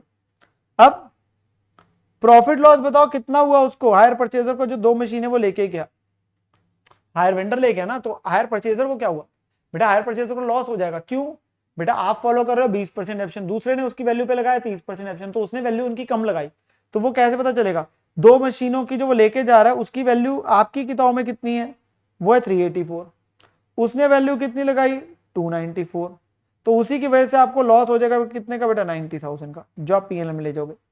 तो लॉस ऑन जो सरेंडर हम बोलते हैं, लॉस ऑन सरेंडर जो हम बोलते हैं, इतना आपको क्या हो जाएगा बेटा, लॉस हो जाएगा, क्योंकि आप फॉलो कर रहे हो 20%, उसने लगाई 30, तो एक की 292 है, तो जो 2 लेके जा रहे हैं उनकी कितनी हुई 384, और उसने वैल्यू कितनी लगाई, कम लगाई 294, तो बाकी का आपका लॉस आ गया। और finally profit loss machinery repossess पे कितना हुआ जब उसने बेचा, तो बेटा वो जो लेके जा रहा है जिस वैल्यू पे उसका उसने खर्चा किया और उसको सेल किया, तो लेके कितने पे गया था हमारा 294 पे, उस पे खर्चा किया तो वैल्यू कितनी होगी उसकी 309, क्योंकि आप गुड्स रिपोजेस के अकाउंट में डालते हो, 2 हायर परचेजर 294, 2 बैंक 15, बेचा कितने में 255 में, और बाकी आपका आ गया लॉस, तो ये कम पे बेचा बेटा, तो दिस इज लॉस, कम पे बेचा, क्योंकि 309 बनती है, इतना वैल्यू लगा के ला रहे और इतना खर्चा किया, तो बेचा कम पे है, तो इतने का हमारा लॉस हो गया, इतने का हमारे को बेटा लॉस निकल के आ जाता है, ठीक है ना। सो ये हमारा जो क्वेश्चन था with respect to the chapter जो आपका हायर परचेज था वो कंप्लीट हो जाएगा बेटा, क्वेश्चन आसान था, क्वेश्चन कंप्लीट हो जाता है, ठीक है जी। देन अगला जो बेटा क्वेश्चन आ रहा है वो आ रहा है हमारा from the chapter departmental accounts. अब डिपार्टमेंटल अकाउंट्स का भी ये क्वेश्चन एक जनरल क्वेश्चन आ रहा है बेटा जी, एंड यहां पर में ऐसा सेम क्वेश्चन किया जाता है हमारे साथ लेक्चर में, ठीक है ना, बिल्कुल वैसा ही क्वेश्चन है जो ये आपको मैं कराने जा रहा हूं। क्वेश्चन क्या जरा देखते बेटा, फॉलोइंग बैलेंसेस एक्सट्रैक्टेड है from the books of beta, कह रहा है प्रिपेयर करिए departmental trading account and general PNL account for the year ended 31 December 22। So departmental trading पहले बनाना, डिपार्टमेंट ए डिपार्टमेंट बी की इंफॉर्मेशन दे दी, ओपनिंग स्टॉक परचेज सेल, कुछ general expenses दे रहा है बेटा दोनों के, और इंफॉर्मेशन है, कह रहा है जो क्लोजिंग स्टॉक डिपार्टमेंट ए के पास है वो 6 लाख है, उसके अंदर बी के कितनी वैल्यू के गुड्स है 120 के, कॉस्ट टू ए पे, तो बेटा ए तो अपने गुड्स को अपनी कॉस्ट पे दिखाएगा ना, बी के पास कितना पड़ा है 12 लाख का, उसके अंदर ए के गुड्स पड़े हैं कितने 180 के, ऐसे ही जो ओपनिंग स्टॉक भी है ए और बी का उसके अंदर भी गुड्स पड़े इतने इतने के बी और ए के, जो कॉस्ट टू ट्रांसफर ही है बेटा, 100 की चीज अगर एक डिपार्टमेंट दूसरे को 120 में दे रहा है तो दूसरा डिपार्टमेंट तो उसे 120 पे दिखाएगा, उसकी कॉस्ट तो वही है, प्रॉब्लम है उसमें पहले का प्रॉफिट है, तो कॉस्ट टू ट्रांसफर ही लिखने से ये मत सोचना कि आपका स्टॉक रिजर्व नहीं आएगा, वो आएगा, ट्रांसफर ही तो हमेशा अपनी कॉस्ट पे दिखाएगा, प्रॉब्लम है ट्रांसफर का उसमें प्रॉफिट जुड़ा हुआ है, और उसने लिख भी दिया जीपी रेट यूनिफॉर्म है, तो जो इस साल का जीपी रेट है वही ओपनिंग के लिए भी लग जाएगा, लास्ट ईयर के लिए भी, क्योंकि लास्ट ईयर में भी सेम चीज है, तो यहाँ पे स्टॉक रिजर्व का पॉइंट आना है, बट उसका पॉइंट बेटा बाद में आना है, उससे पहले हम नॉर्मल ट्रेडिंग पैनल बनाते हैं। सो ओपनिंग स्टॉक है 3 लाख और 240, यस सर, परचेजेस दे रखे बेटा 39 लाख और 5460, यस सर, सेल्स दे रखे 60 और 90, yes sir, closing stock point में दे दिया 6 लाख और 12 लाख, यस सर, इतना था दोनों का, तो दोनों का जीपी आ गया, balancing figure 24 and 45, 24 lakh and 45 lakh, this will be your gross profit, this will be your gross profit। अब क्योंकि बेटा कोई खर्चा बांटने वाला नहीं, तो सीधा आपके पास किस में चला गया सर, सीधा हमारे पास में जो है कंबाइंड पीएनएल में आ जाएगा, जनरल पीएनएल में, तो ये हमारे दोनों के जीपी आ गए 24 लाख और 45 लाख। अब इसके अगेंस्ट एक तो जनरल एक्सपेंस चल गया, क्योंकि वो बांट नहीं सकते थे तो 750 आ गया, अगर कोई खर्चा होता तो बांट भी देते, ठीक है ना। अब हमें स्टॉक रिजर्व निकालना है। स्टॉक रिजर्व के लिए पहले चाहिए जीपी रेट, जिसने भेजा उनके मतलब तो दोनों ही एक दूसरे को भेजा, दोनों का निकल जाएगा। सो जीपी जितना जितना उसके ऊपर हमारे पास निकल के आ जाएगा। सो 24 लाख का एक को था, उसकी सेल 60 पे, और इसको 45 था, उसकी सेल 90 पे, तो इतना इतना जीपी रेट है ए का और बी का। अब बेटा जो ए के पास स्टॉक पड़ा है, हमें सबसे पहले चाहिए होता है उसमें बी का कितना स्टॉक है, और उसमें जीपी रेट किसका लगेगा, बी का, प्लीज ध्यान रखेंगे। ऐसे बी के पास जो स्टॉक पड़ा है टोटल, उसमें ए का कितना स्टॉक है और उसमें जीपी रेट किसका लगेगा, ए का, तो वही स्टॉक रिजर्व है। तो क्लोजिंग वाले में ए के पास 120 पड़ा है बी का, और इसके पास 180 पड़ा है, तो ये 120 और 180 है, तो ए के पास बी का पड़ा तो बी का जीपी रेट लगा 50, और ऐसे बी के पास जो है वो ए का है तो उसका लगा, तो 60 और 72 आ गया क्लोजिंग वाले stock reserve. This is closing. क्या ओपनिंग के लिए सेम जीपी रेट लेगा, यस, क्वेश्चन ना भी बोलता तो भी हम यही लेते, क्योंकि हम यही मानते जीपी रेट सेम चल रहा। तो ओपनिंग में वैल्यूज वो कितनी कितनी है, 60 और 90, आधी आधी होगी, आधी आधी वैल्यूज है, तो आधा आधा जीपी रेट आपका, आधा आधा स्टॉक रिजर्व हुआ 50 एंड 40। एक चीज हमेशा याद रखेंगे, अगर ए बी को दे रहा है तो बी के पास जो स्टॉक पड़ा उसमें सबसे पहले जो होता है ए का कितना स्टॉक है वो उसने सीधा दे दिया, और उसमें जीपी रेट किसका लेगा, ए का, तो वो चीज आ रही है 40% जो लगा। ऐसे ही जो ए के पास पड़ा उसमें बी का कितना, तो प्रॉफिट किसका लगेगा, बी का लगेगा, तो वो बी का हमने लगाया, ठीक है ना। और ये स्टॉक रिजर्व्स आ जाएंगे 60 और 72, 30 और 36, 60 और 72 क्लोजिंग वाले, 30 और 36 ओपनिंग वाले, और फाइनल प्रॉफिट आ जाएगा balancing figure as a entity as a whole, the correct profit after even considering the unrealized profit, after considering the unrealized profit, ठीक है ना। Yes sir. सो ये क्वेश्चन हमारे पास में क्या हो जाता है बेटा, कंप्लीट हो जाता है, आसान सा क्वेश्चन था डिपार्टमेंटल अकाउंट का, ठीक है ना। देन बेटा एक हमारे पास अच्छा क्वेश्चन आ रहा है which is accounting for branches का, अकाउंटिंग फॉर ब्रांचेस का, जो कि एक अच्छा क्वेश्चन है। क्यों मैं कह रहा हूँ, वैसे तो बेटा ये question same exactly same question मैंने अपने रेगुलर बैच के जो बच्चे होते हैं, जो मेरे से रेगुलर बैच की क्लासेस लेते हैं, उनके में तो एग्जैक्टली कवर्ड है। बट मान लीजिए आपके पास में अगर ये क्वेश्चन जो नए बच्चे देख रहे हैं कुछ है, तो हो सकता है अगर उन्होंने क्वेश्चन ना किया तो उसमें एक दो अच्छे पॉइंट्स है डेप्रिसिएशन वगैरह के, बाकी क्वेश्चन नॉर्मल है। This is of the foreign branch का टॉपिक है, तो एक दो वो पॉइंट्स को हम डिटेल में डिस्कस करेंगे भी चाहे। सो आइए बेटा क्वेश्चन को जरा देखते हैं। तो कह रहे हैं पीक्यूआर की ब्रांच है हाउस्टन यूएसए में, बिजनेस कैरी आउट होता है substantially independent by way of accumulating cash and other monetary items, incurring खर्चा, generating income and arranging borrowings in local currency। तो ये इंडिकेट करता है बेटा कि ये नीफो का केस है। कौन सा केस है बेटा, नॉन इंटीग्रल, तो उसने बोल दिया इंडिपेंडेंटली काम कर रहा है, तो ये डेफिनेशन नॉन इंटीग्रल की होगी, क्योंकि इंटीग्रल वो है जो हेड ऑफिस की एक्सटेंशन है, हेड ऑफिस के ऊपर पूरा डिपेंडेंट है, तो इंडिपेंडेंट वाला हो गया नॉन इंटीग्रल, जिससे फर्क पड़ जाता है बेसिकली फिक्स एसेट्स के ट्रांसफर किस रेट पे लेना है, और दूसरा जो एक्सचेंज डिफरेंस आता है उस पर। तो पर्टिकुलर दे रखा है यहाँ पे, सारी एक एक करके हम चीजें बेटा एक एक करके डालेंगे यहाँ पे, एंड साथ के साथ हमारे पास में नीचे कुछ इंफॉर्मेशन दे रखी है, जैसे फॉलोइंग फर्दर इंफॉर्मेशन में क्या क्या गिवन है, सैलरीज कुछ आउटस्टैंडिंग पड़ी है ईयर एंड पे, फर्नीचर और ऑफिस इक्विपमेंट पे डेप्रिसिएशन लगने है बेटा 10% WD मेथड है, क्लोजिंग स्टॉक दिया है, कह रहे एचओ का रिसीवेबल दिख रहा है ब्रांच से इतना ईयर एंड पे, और कोई ट्रांजैक्शन पेंडिंग नहीं है रिकंसिलिएशन की, तो वो सीधा जो ब्रांच के बुक्स में एचओ का दिख रहा होगा डॉलर में वो कन्वर्ट इस वैल्यू से हो जाएगा।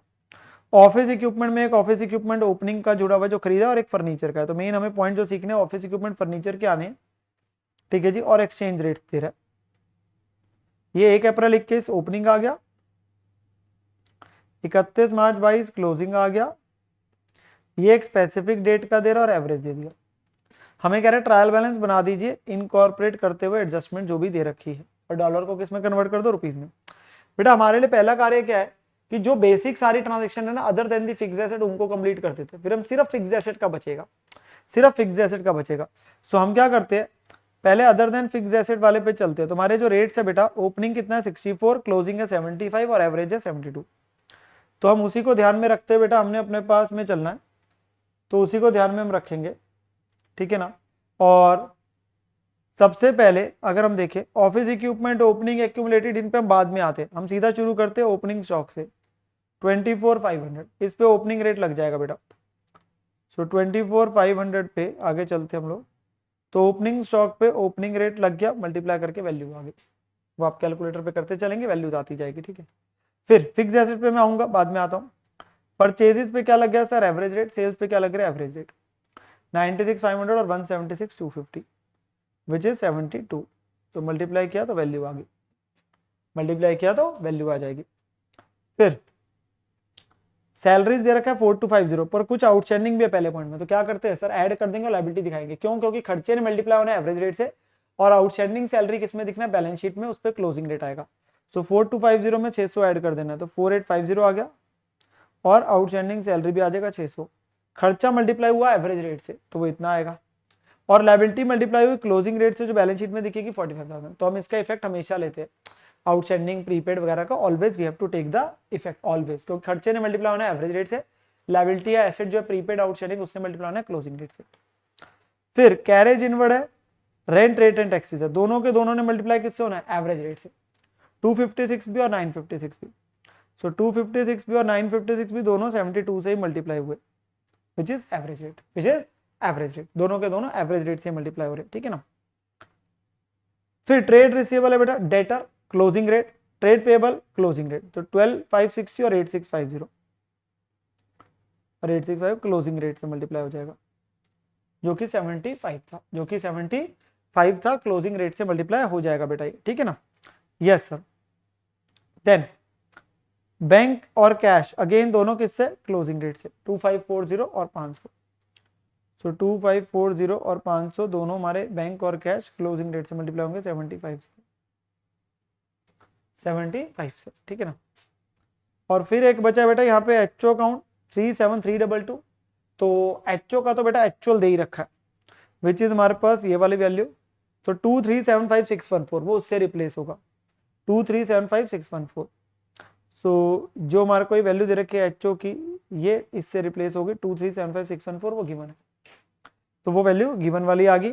यहां तक हमारे पास चीज आ जाएगी, यहां तक हमारे पास चीज आ जाएगी। क्लोजिंग स्टॉक बेटा इसमें कभी भी नहीं आता, तो वो नीचे सिर्फ ट्रायल बैलेंस के नीचे छोड़ के दे देंगे हम लोग। क्लोजिंग स्टॉक आपका इसका कभी भी ट्रायल बैलेंस में नेवर, इसके बाद में ही दो इफेक्ट है, ट्रेडिंग में एक बैलेंस शीट में, तो क्लोजिंग स्टॉक कभी भी नहीं आता, चाहे क्वेश्चन लिखता है trial balance incorporating adjustment, it will never never come, वो सीधा बाद में ट्रेडिंग और बैलेंस शीट में आता है। तो ये 24,650 क्लोजिंग रेट से नीचे दिखा के छोड़ देंगे, जिसके बाद में दो इफेक्ट आएंगे। आप नहीं भी दिखाओगे तो भी चलेगा, कोई क्वेश्चन है मांगा नहीं है, कोई क्वेश्चन है मांगा नहीं है। अब हमारे पास चलते हैं बेटा मेन पॉइंट जो है, जिसकी वजह से क्वेश्चन कर भी रहे और जो इंटरेस्टिंग पॉइंट भी है, वो है ऑफिस इक्विपमेंट और फर्नीचर का। अब बेटा यहां पर मैं पहले हम बात करते हैं ऑफिस इक्विपमेंट की। ऑफिस इक्विपमेंट में बेटा कितना दिया हुआ है, 56,400 और 550,400 इसकी इकट्ठी की हुई ओपनिंग डेप्रिसिएशन है, मतलब तो ये कॉस्ट हो गई ना, क्योंकि इकट्ठी की हुई डेप्शन जो ओपनिंग तक की थी पिछले साल तक की, वो 5400 है, क्योंकि एंट्री क्या डालते होंगे, depreciation to accumulated depreciation, cost अलग है एक्यूमुलेट अलग है, 56,400 5400। और नीचे जाके क्या बोल रहा है, हमें एक तो रेट लगाना है 10% WDV का, और दूसरा कह रहा है ऑफिस इक्विपमेंट में एक ऑफिस इक्विपमेंट जुड़ा हुआ है 2400 का, जो पहले दिन खरीदा था 1 अप्रैल को, first day, 1 April was the first day. So हमारी जो डेप्शन है बेटा वो तो पूरे पे लगनी है, मतलब इफेक्टिवली 56,400 था ना, तो 56,400 पे पूरे पे लगने, बट बेटा 56,400 में 5400 की ओपनिंग डेप्शन भी तो है, मतलब जो पिछले साल तक की इकट्ठी की डेप्शन है। तो मेरी जो WDV है वो ओपनिंग वाली हुई 51,000, तो मेरी डेप्शन 51 में लग रही है। क्या इसमें ये ओपनिंग वाला जुड़ चुका है 2400? ऑब्वियसली जुड़ चुका है, वो तो जुड़ा ही पड़ा है आपके पास में, उसमें कोई दिक्कत नहीं है, वो तो ऑलरेडी इंक्लूडेड है, क्योंकि वो फर्स्ट डे खरीदा था, वो जुड़ा हुआ है। मैंने माइनस क्यों करने वाला हूं, क्योंकि जो डेप्शन लगनी है वो WD मेथड से लगनी है, नहीं तो 56,400 में पहले 2400 माइनस करो तो 54,000 बैठता, 54,000 में से 5400 माइनस करके ओपनिंग WDV आई, उस पर भी डेप्शन लगनी है, और जो करंट ईयर में खरीदा उस पर ही पूरे साल की लगनी, क्योंकि पहले दिन खरीदा है। तो अल्टीमेटली एंट्री क्या बन रही है, डेप्रिसिएशन टू एक्यूमुलेटेड डेप्रिसिएशन, और कितने में बनेगी सर, 51,000 का 10% विच इज 5100। सो हमारे पास वैल्यूज क्या क्या आई देख लेते हैं। ऑफिस इक्विपमेंट आया, एक्यूमुलेटेड डेप्शन इस साल की 5400 प्लस 5100 करके इकट्ठी इतनी हो गई, उसका क्रेडिट हो गया, और जो डेप्रिसिएशन है वो 5100 इसकी आ गई, दूसरे की अभी आनी है, क्योंकि इनकॉर्पोरेटिंग एडजस्टमेंट बोल रहा था, एंट्री डाल रहे डेप्शन टू एक्यूमुलेट, तो खर्चा डल गया और एक्यूमुलेट आ गया। अब ये मल्टीप्लाई किससे होगा सर, जिस दिन खरीदा, मतलब डेट ऑफ परचेज नहीं, नीफो है, क्लोजिंग रेट है। डेट ऑफ परचेज के तो दिए भी नहीं, चलो ओपनिंग वाले का दे दिया पर बाकी का नहीं दिया ना, जो पहले से पड़ा है, मतलब इन द सेंस जो फर्स्ट डे खरीदा उसका तो पता है, तो फर्स्ट डे खरीदा है, बट पहले का नहीं पता, तो इसमें लगना ही क्लोजिंग है। क्यों? क्योंकि नीफो है, तो नीफो पे कौन सा रेट है? 75 है, तो ये मल्टीप्लाई होगा, ये भी हो गया। इसको इसलिए नहीं लिखा क्योंकि अभी आपके पास में फर्नीचर वाला पॉइंट पड़ा है, फर्नीचर वाला पॉइंट हमारा बचा हुआ है। तो हमारी एंट्री क्या बनी? Depreciation to accumulate depreciation with 50-100, सीधा जो है कॉस्ट में से ओपनिंग एक्यूमुलेट माइनस करी तो WDV आ गई, और उसी में खरीदा हुआ भी पड़ा, उस पर पूरे साल के लगने, तो मुझे स्प्लिट करने की जरूरत ही नहीं है। फिर अगला आता है बेटा फर्नीचर का। अब फर्नीचर इतना इतना है, ओपनिंग और एक्यूमुलेटेड, बेसिकली कॉस्ट है और ओपनिंग एक्यूमुलेटेड है 36,000 और 6840। अब बेटा हमारे पास में रेट तो वही है 10% जो उसने दिया था। कहता है एक फर्नीचर जिसकी कैरिंग वैल्यू 450 थी first day carrying value, cost नहीं दे रहा, ओरिजिनल कॉस्ट 500 है और उस पे एक्यूमुलेट 50 है, तो 500 माइनस 50 करके 450 हो गया। उसे बेचा 405 में है, ईयर एंड पे कोई प्रॉफिट कोई लॉस पे नहीं, क्योंकि 450 अगर ओपनिंग WDV है तो इस साल की 10% के हिसाब से 45 बनी ना डेप्शन, तो लास्ट डे बेचा है तो 405 ही हो ना, तभी 405 की चीज को 405 में बेचा, no profit no loss. M ने अभी तक कोई अमाउंट दिया नहीं है, कोई एंट्री भी डली नहीं है इस सेल की नहीं डली आपके पास ऊपर ट्रायल बैलेंस में, तो हमने सेल की एंट्री डालनी है। पर पहले डेप्शन की आएगी बेटा, डेप्शन की एंट्री क्या बनेगी? Sir depreciation to accumulate depreciation किस पे? सर देखो बेचा तो लास्ट डे, तो अब पूरे साल की लगानी है, तो 36,000 जो कॉस्ट थी माइनस एक्यूमुलेटेड वो करके निकालेंगे। सो 36,000 माइनस 6840,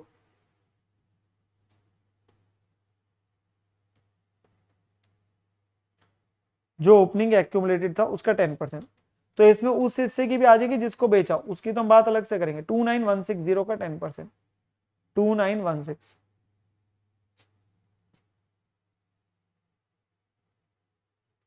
क्या इसमें उस हिस्से की भी डेप्शन है जो बेचा है? यस, पूरे साल की आएगी क्योंकि बेचा लास्ट डे। सो ये 50-100 प्लस 2916 बन गया 8016, इस पे तो ये आ गया। अब एक्यूमुलेटेड भी बढ़ जानी है, तो पहले चलते हैं फर्नीचर फिक्सचर के कॉस्ट पे। सो हमारे पास बेटा जो चीज आ रही है, अगर हम देखते हैं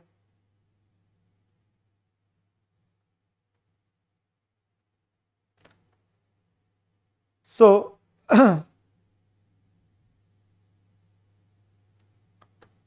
मैं यहां पर मैं वैल्यूज हमारी नीचे वाली तो सारी टिक हो गई थी,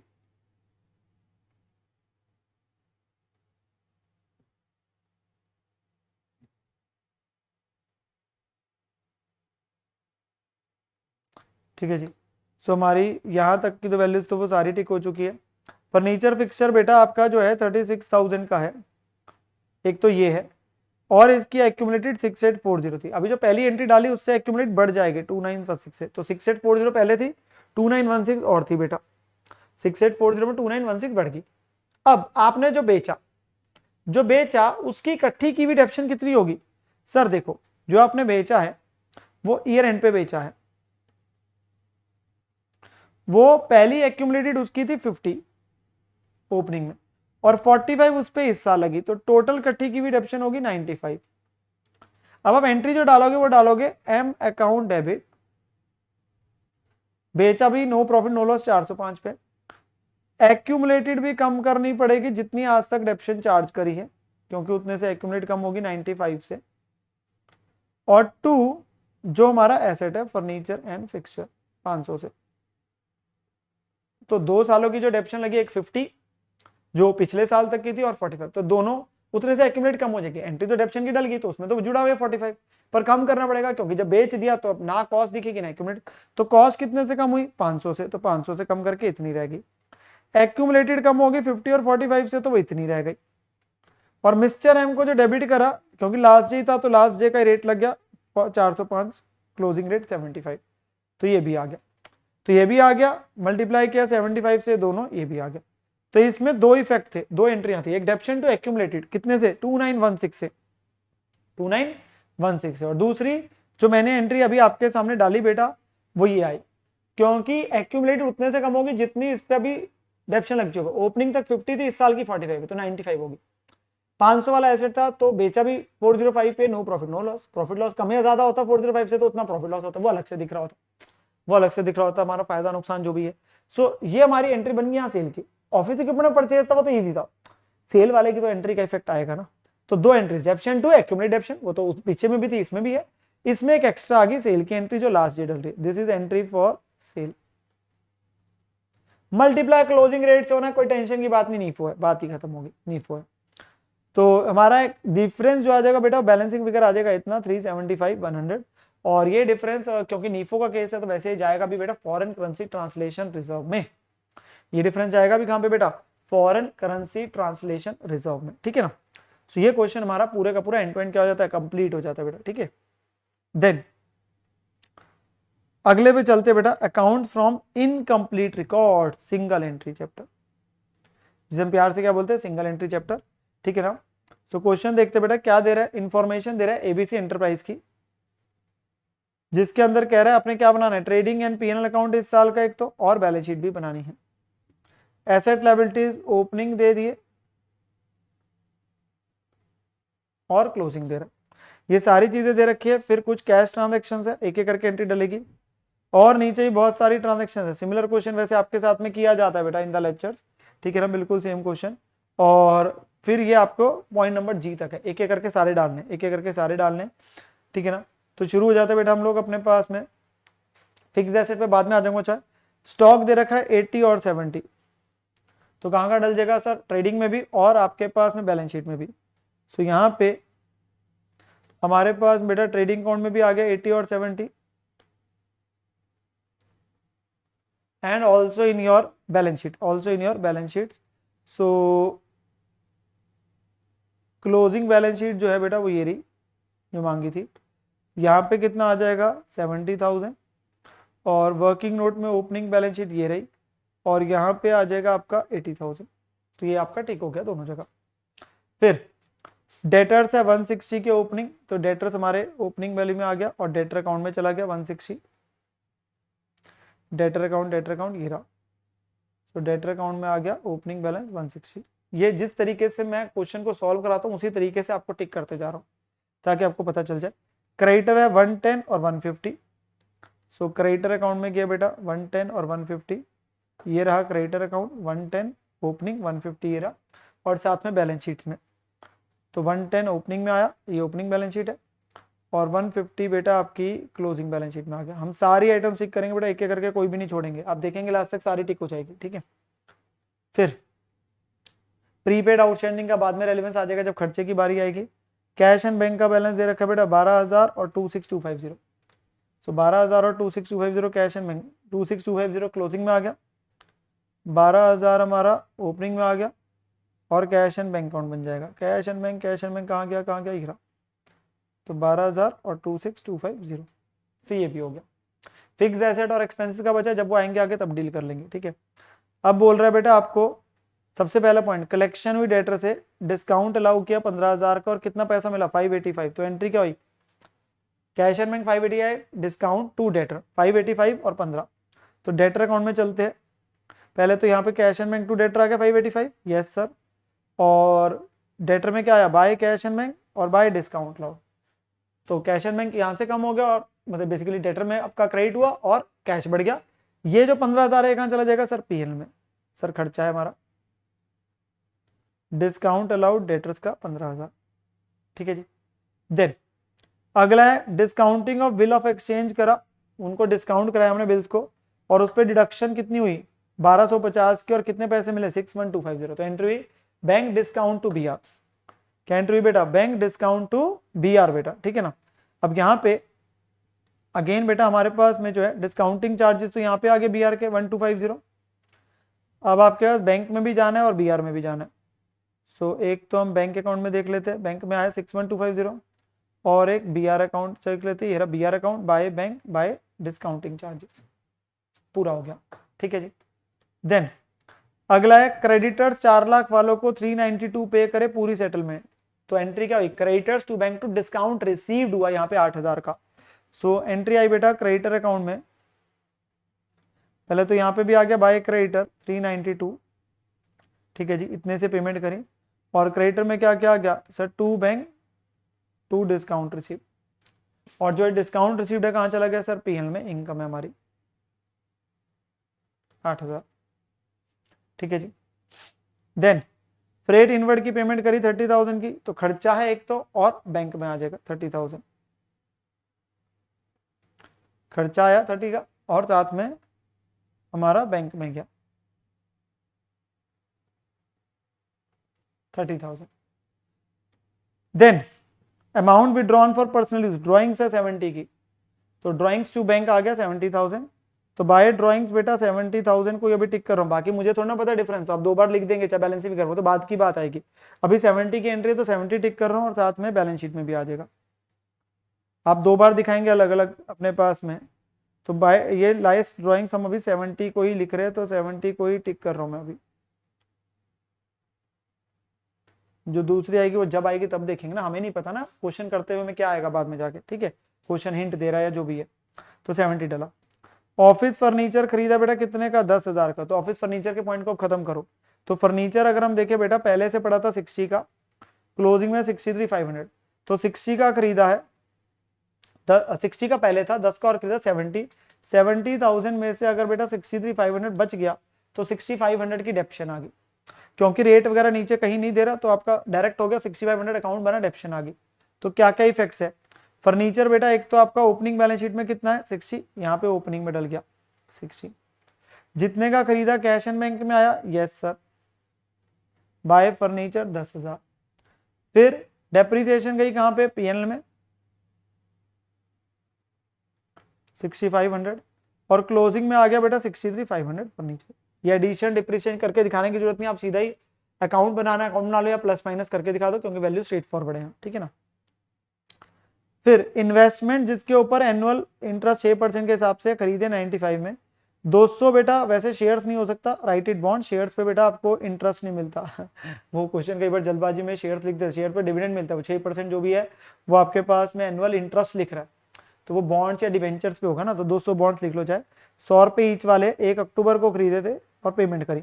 तो बेटा जब खरीदे 200 इंटू 95 पे खरीदे, तो पहली एंट्री तो इन्वेस्टमेंट टू बैंक जितनी कॉस्ट है, तो इन्वेस्टमेंट टू बैंक 19,000 है, तो इन्वेस्टमेंट हमारे पास बेटा बैलेंस शीट में आ गई इन्वेस्टमेंट 19,000, और साथ में बेटा आपके बैंक में आ गई।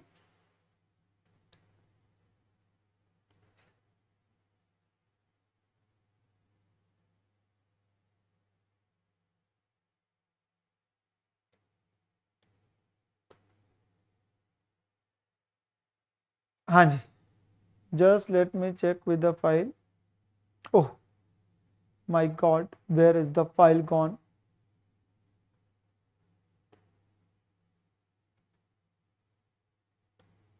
एक सेकंड बेटा, जस्ट अ सेकंड।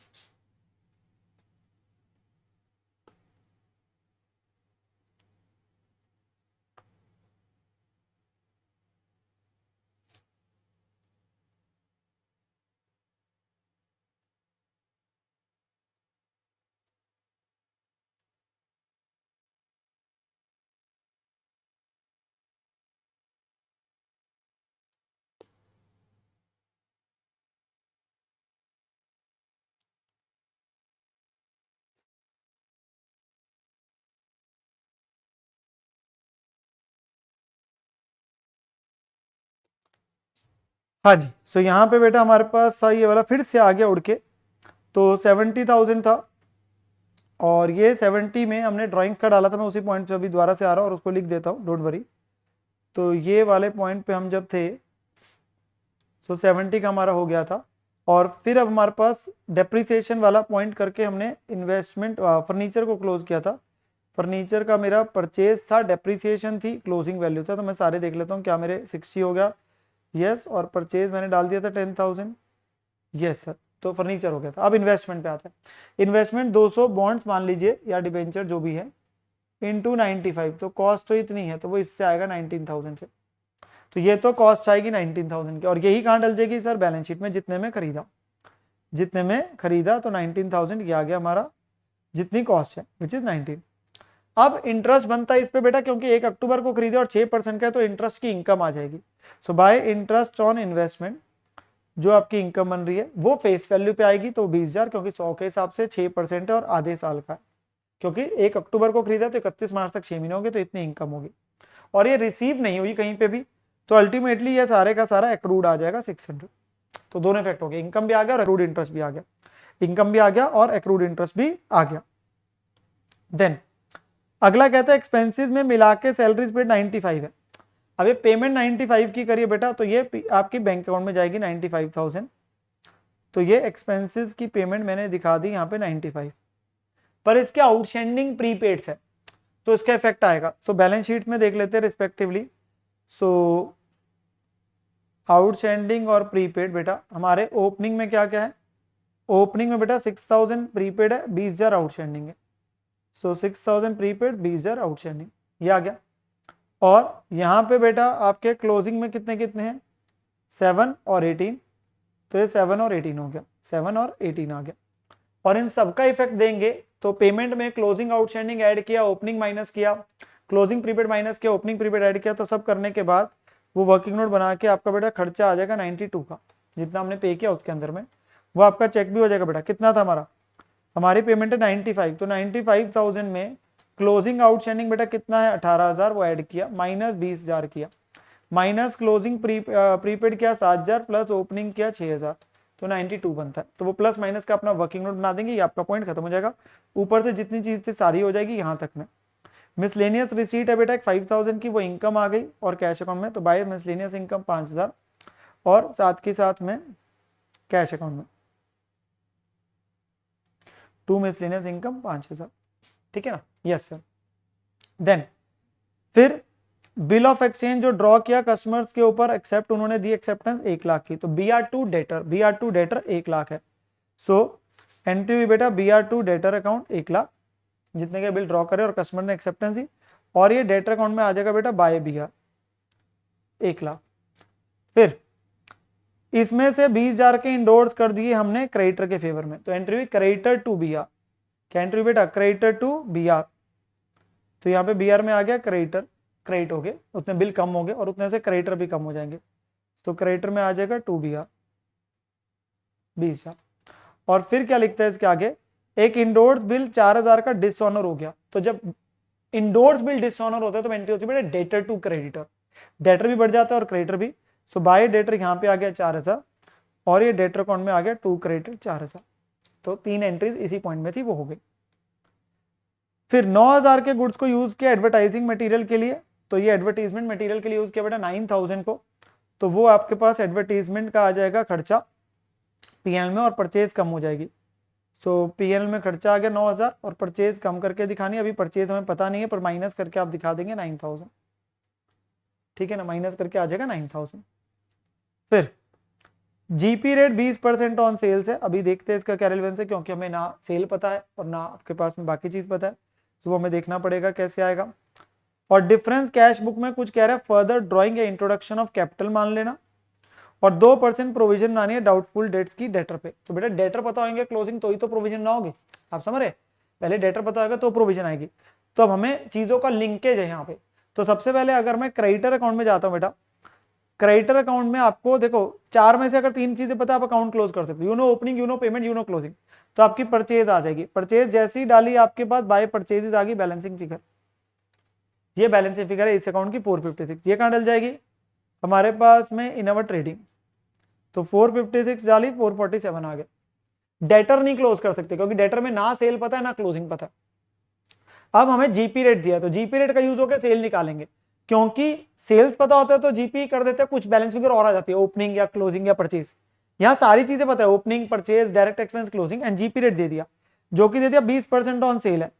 तो अल्टीमेटली अगर सेल हमारी 100 है तो प्रॉफिट बेटा 20 हो गया ना, तो कॉस्ट हमारी 80 है। अब कॉस्ट पे हम प्रॉफिट लगाएंगे तो सेल्स पे पहुंच जाएंगे ना, हमें कॉस्ट पता है, तो वो कॉस्ट ऑफ गुड्स सोल्ड आ जाएगा, opening plus purchase plus direct expense minus closing, और उसमें प्रॉफिट ऐड करेंगे तो सेल्स आ जाएगा, वर्किंग नोट भी बना हुआ है आपका, ये रहा opening plus purchase plus direct expense minus closing, ये आ गया आपका सीओजीएस।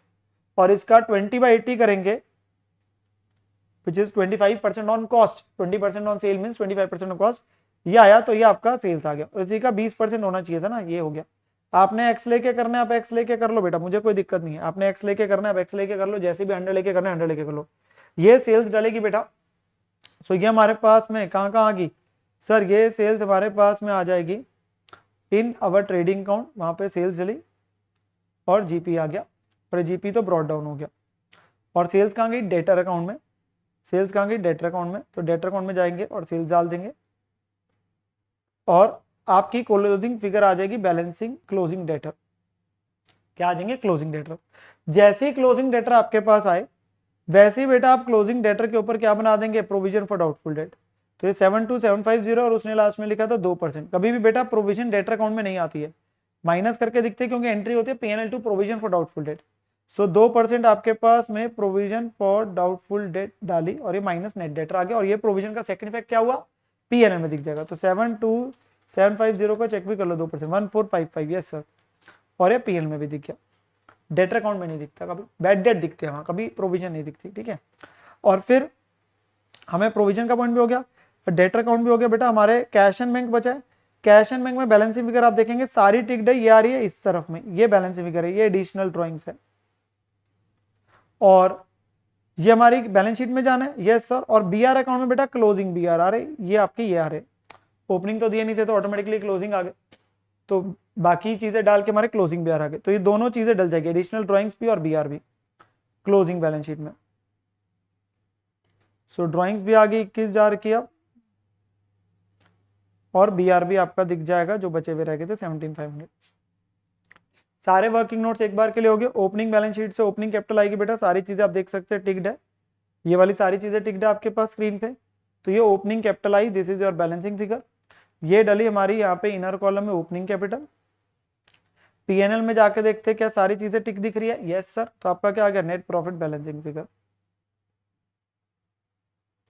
ये नेट प्रॉफिट जैसे ही डाला तो आपके पास में कैपिटल आ गई, सारी चीजें आपकी बैलेंस शीट की टैलीड हो रही है, यस सर, टिक्ड है, यस सर।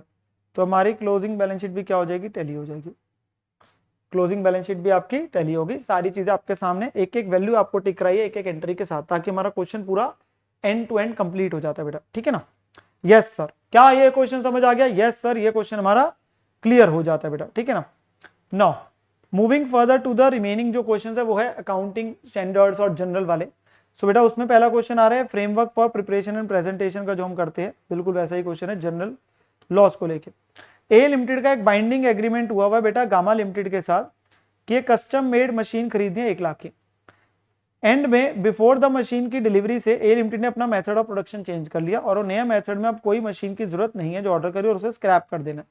मतलब हमें मशीन की अब कोई जरूरत नहीं है, वैसे तो एग्रीमेंट हो चुका है, हमें आके उसे स्क्रैप ही करना पड़ेगा, हम प्रोडक्शन चेंज कर चुके हैं मेथड, और वो बिकेगी भी 0 वैल्यू, तो प्योर लॉस हो जाए। तो कह रहा है एडवाइस करो ट्रीटमेंट क्या होगी और एंट्री भी डाल दो। तो हम ये क्वेश्चन बेटा सेम करते हैं, पहले किसी और आरटीपीज में भी आया हुआ है। तो बेटा इसमें करना है कि आपकी एंट्री डल जाएगी, लॉस रिकॉर्ड कर लेंगे, लायबिलिटी, क्योंकि आपको इकोनॉमिक बेनिफिट कोई आना तो है नहीं एसेट से, तो you will record a liability. So liability is recognised when the outflow of economic resources in settlement of present obligation को एंटिसिपेट कर सकते हैं, और वैल्यू भी रिलायबली मेजर्ड है। यहाँ पे लायबिलिटी रिकॉर्ड करेंगे और कॉरस्पॉन्डिंगली आपका लॉस आ जाएगा। Entire amount of purchase price should be recognise as a खर्चा। तो एंट्री क्या बनी? Loss on change to gamma PNL to loss. तो लॉस रिकॉर्ड करा और लायबिलिटी क्रिएट करी। रीजन क्योंकि आपको कोई इकोनॉमिक बेनिफिट आने नहीं है, पैसे पार्टी के देने ही देने, बाइंडिंग एग्रीमेंट हो चुका है, आपने जैसी आएगी स्क्रैप कर देना। सो वो आपका लॉस पीएनएल में चला जाएगा। बिल्कुल जनरल क्वेश्चन था। अगला बेटा जो क्वेश्चन है वो एएस नंबर हमारा 1 से है, which is disclosure of accounting policy से। ना ये क्वेश्चन क्या कहता है? कहता है इन द बुक्स ऑफ आपके पास रानी लिमिटेड क्लोजिंग स्टॉक जो हमारा ईयर एंड पे 175 है, जो फीफो के हिसाब से वैल्यूड है। किसके हिसाब से? फीफो के हिसाब से। कंपनी ने डिसाइड किया कि हम चेंज कर रहे हैं फीफो मेथड से बेटा वेटेड एवरेज मेथड में, for ascertaining the cost of inventory from the year 21-22। तो उसने बोला हमारा मेथड ऑफ प्रोडक्शन चेंज हो रहा है फीफो टू वेटेड एवरेज, और इस बेसिस पे वेटेड एवरेज के हिसाब से अब क्लोजिंग स्टॉक जो है हमारा वो 1,59,000 बनता है अगर हम वेटेड एवरेज से करते हैं। एनआरवी पहले ही बहुत ज्यादा है, तो दिखना तो लोअर ऑफ कॉस्ट पे और एनआरवी के हिसाब से कॉस्ट पे ही आना, बट कॉस्ट को निकालने में हमने मेथड चेंज कर दिया FIFO to weighted average. Disclosure requirement बताओ चेंज इन पॉलिसी के, तो ऑब्वियसली अकाउंटिंग पॉलिसी में चेंज हुआ है। जब भी चेंज होता है तो बेटा अगर मटेरियल फैक्टर अमाउंट क्वांटिफाई कर सकते हैं तो आपको अमाउंट का बताना है। तो 175 से 159 हो रहा है, 16,000 से स्टॉक कम हो रहा है। 16,000 से बेटा 16,000 से अगर स्टॉक कम होगा तो 16,000 के एक्सटेंट से ही प्रॉफिट भी कम हो जाएगा, ठीक है ना। सो वो हमें बताना है इंपैक्ट जो होता है, ठीक है ना। और पॉलिसी हमने चेंज करी तो उसके बारे में हमें बताना है यहाँ पे। तो वही आंसर में लिखा हुआ है एज पर AS1 जो है एनी चेंज जब भी होता है पॉलिसी में जिसका मटेरियल इफेक्ट होता है उसे डिस्क्लोज करना होता है। Amount by which item should be affected by change should also be disclose, इतना असर्टेनेबल है। अगर अमाउंट असर्टेनेबल नहीं होता तो हम फैक्ट बता देते हैं। तो यहाँ पे वैल्यूएशन का डिस्क्लोजर देना पड़ेगा और उसका इफेक्ट भी कितना है। तो वो चेंज इन पॉलिसी को कैसे दिखा देंगे, कंपनी इन्वेंट्री वैल्यू करती है lower of cost in NRV, since NRV ज्यादा ही है तो कंपनी वैल्यू करेगी कॉस्ट पे। इस साल में कंपनी ने चेंज कर दिया वेटेड एवरेज मेथड में, जो उनको लगता है बेटर कंजम्पशन पैटर्न को शो करेगा इन्वेंट्री को लेके, और इस पॉलिसी से कम हो जाएगा बेटा हमारा प्रॉफिट भी और इन्वेंट्री भी, कितने से 16,000 से। तो प्रॉफिट और इन्वेंट्री दोनों ही 16,000 से क्या हो जाएगा कम, इन्वेंट्री कम होगी क्लोजिंग स्टॉक तो प्रॉफिट भी कम हो जाएगा 16,000 से, ठीक है ना। देन अगला जो क्वेश्चन है बेटा एएस नंबर 2 का है, वैल्यूएशन ऑफ इन्वेंट्री का एक जनरल क्वेश्चन है, इजी है। इन्वेंट्री एंटरप्राइज ने ऑर्डर करे 20,000 केजी बेटा कुछ मटेरियल के 110 पे, इसमें इंक्लूड है जीएसटी 12 रुपए पर केजी, जिसका वैसे पूरा इनपुट टैक्स क्रेडिट मिल जाएगा तो कॉस्ट का पार्ट नहीं होगा। फ्रेट का खर्चा लगा इतना, नॉर्मल लॉस है 2%, इनको एक्चुअली में मिला 19,500 केजी और उसमें से कंज्यूम किया 18,000 किलो, तो बाकी स्टॉक में पड़ा और जो जितना कम मिला नॉर्मल से जितना कम वो अब नॉर्मल लॉस हो गया। बताओ मटेरियल कॉस्ट कितनी है पर केजी और उसकी एलोकेशन कर दो, तो हमें बताना पड़ेगा हिस्सों में।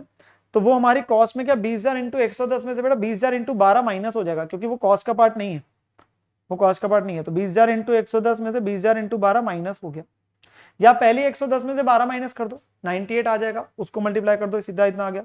ये फ्रेट का खर्चा है, ये तो डायरेक्ट आपका जो कॉस्ट है वो कॉस्ट का पार्ट आ गया, तो इतनी टोटल कॉस्ट होगी।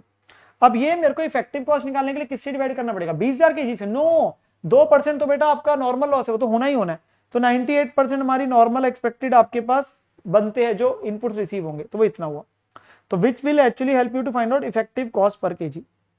इफेक्टिव कॉस्ट पर केजी आती है 106, ठीक है ना।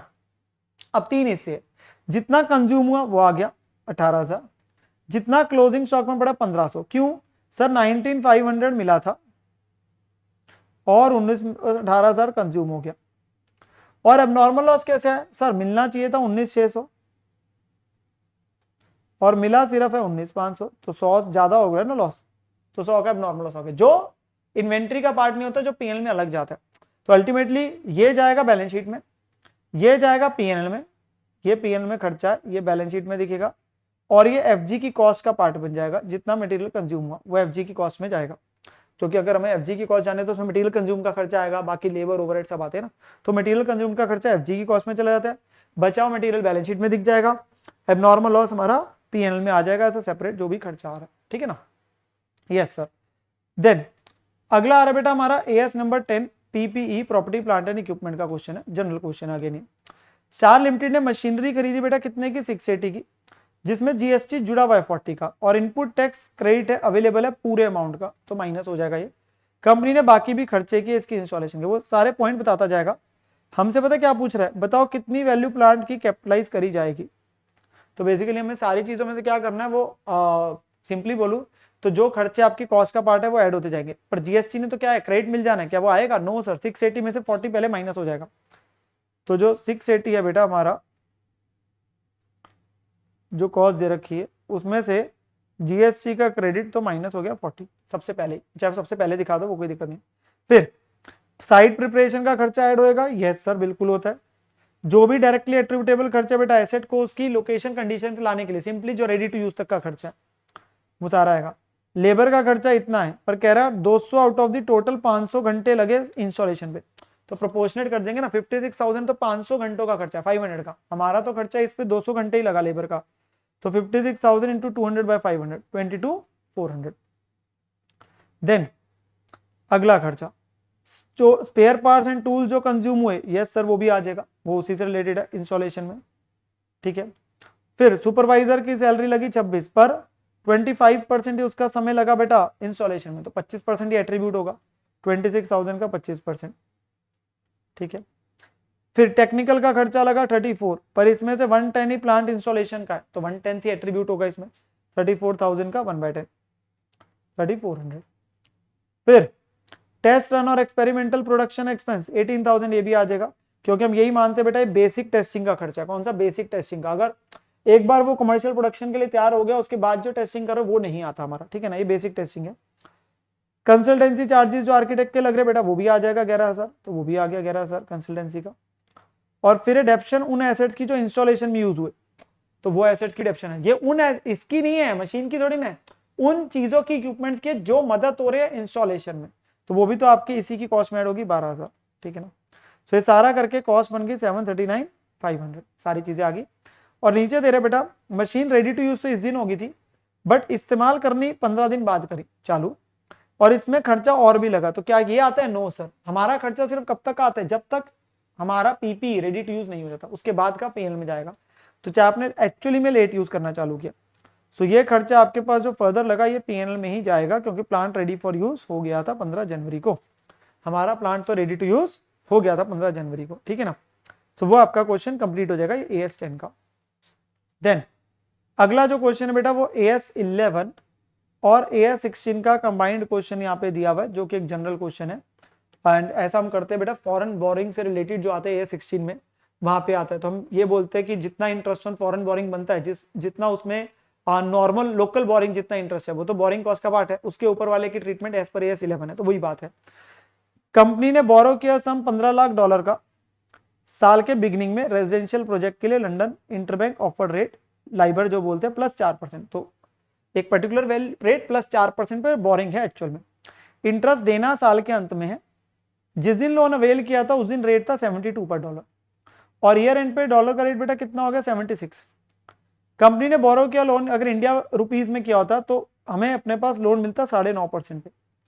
बताओ बोरिंग कॉस्ट कितनी है और एक्सचेंज डिफरेंस की क्या ट्रीटमेंट होगी एज पर AS, और लाइबर एक्चुअली में 1। तो एक्चुअली में जो हमें लोन मिला ना बेटा वो 1 + 4 के हिसाब से 5% के एक्चुअल रेट है बाहर का।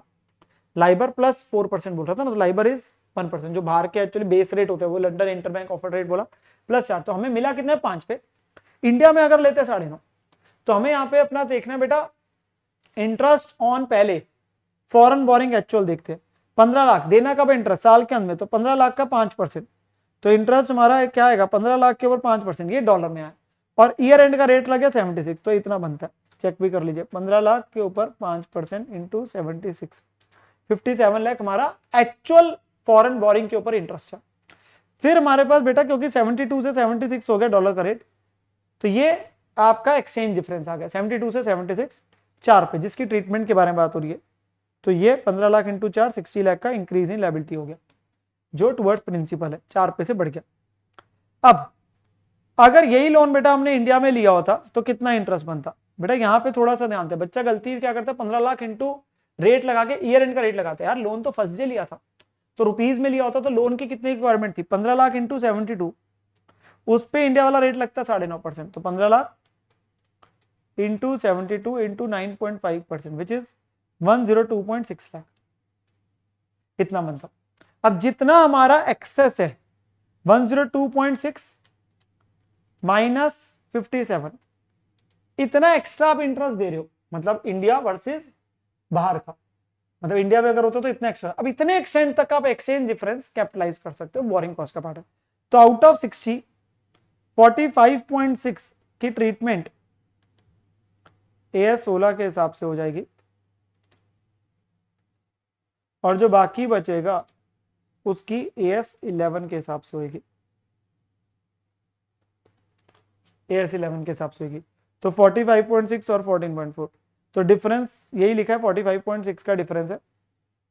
तो ओनली हमारा 45.6 ही बोरिंग कॉस्ट का पार्ट होगा। तो टोटल बोरिंग कॉस्ट हमारी बन जाएगी 102.6, जो बेसिकली इंटरेस्ट है और जो एक्सचेंज डिफरेंस आ रहा है, और जो आपके पास वो बोरिंग कॉस्ट का पार्ट हो गया जो 102.6 है, और जो बाकी एक्सचेंज डिफरेंस था 14.4 का, जो इंक्रीज का डिफरेंस था, जो हमारी लायबिलिटी बढ़ा था उसका, उसकी ट्रीटमेंट होगी AS11 के हिसाब से, जो मैंने ऊपर भी लिख दिया था। तो वही हमारी ट्रीटमेंट है यहाँ पे, और वही हमें यहाँ पे करना है। ऐसे बहुत सारे क्वेश्चंस हम अपने पास करते हैं इन अवर लेक्चर्स, ठीक है ना। Yes sir. देन अगला जो बेटा आ रहा है वो आ रहा है AS नंबर 12 का, that is accounting for government grant. तो क्वेश्चन क्या है, कंपनी को ग्रांट मिली बेटा 50 लाख की, AS 12 का है, 2012 में मिली थी स्टेट गवर्नमेंट से, towards installation of pollution control machinery on fulfilment of certain conditions. तो ये मशीनरी के लिए मिली थी, तो एक तरीके फिक्स एसेट के लिए होगी। Company however failed to comply with the conditions and subsequently, उन्हें रिफंड करना पड़ा इस पैसे को 2022 में, तो 10 साल बाद जाके ऑलमोस्ट इन्हें इसको रिफंड करना पड़ रहा है। कंपनी ने डेबिट करा इस अमाउंट को मशीनरी अकाउंट में 2022 में on the payment of the same. It also rework, कह रहा है रीवर्क करी depreciation from the date of purchase and pass adjusting entries in year 20 to incorporate the retrospective. क्या ट्रीटमेंट सही है बेटा? हमारा बड़ा सिंपल सा स्टैंडर्ड बोलता है, कहता है जब ग्रांट मिलती है दो मेथड फॉलो सकती है, एसेट से कम कर दो या अलग से आप दिखा दो डेफर्ड गवर्नमेंट ग्रांट और उसे over the period right of कर दो, या जब रिफंड होता है तो अगर पहला मेथड फॉलो किया था ग्रांट एसेट को कम किया था तो उसी को बढ़ा दो, और अगर डेफर्ड वाला है तो उसमें जितना बैलेंस बचा वहां डाल दो, बाकी पीएल में ले जाओ। अब यहाँ डेबिट अगर प्लांट मशीनरी में कर रहे हो तो मेथड 1 फॉलोड है कि उसको कम किया होगा तो उसी को डेबिट कर रहे, वो बात ठीक है, पर बेटा वहां साफ लिखा है वैल्यू तो बढ़ा दो, पर डेप्रिसिएशन आने वाले सालों की बस चेंज करनी है 2022 से, पिछले से थोड़ा निकालने हो तो जो निकल गई चली गई उसका कोई लेना देना नहीं है, आने वाले सालों की चेंज करनी है, रिट्रोस्पेक्टिवली नहीं है, प्रोस्पेक्टिवली होता है। तो ये गलती करी है, तो ये गलती करी आपके पास में यहाँ पे। सो हमारे आंसर में बेटा वही चीजें लिखी है। सो ग्रांट को रिफंड करना पड़ रहा है क्योंकि उन्होंने कंप्लाई नहीं किया। अगर government grant related to fixed asset होती है वो रिकॉर्ड होता है इंक्रीज करना बुक वैल्यू को या कैपिटल रिजर्व को कम करना, अगर नॉन डेप्शल की होती है, या डेफर्ड इनकम को, जैसे भी है।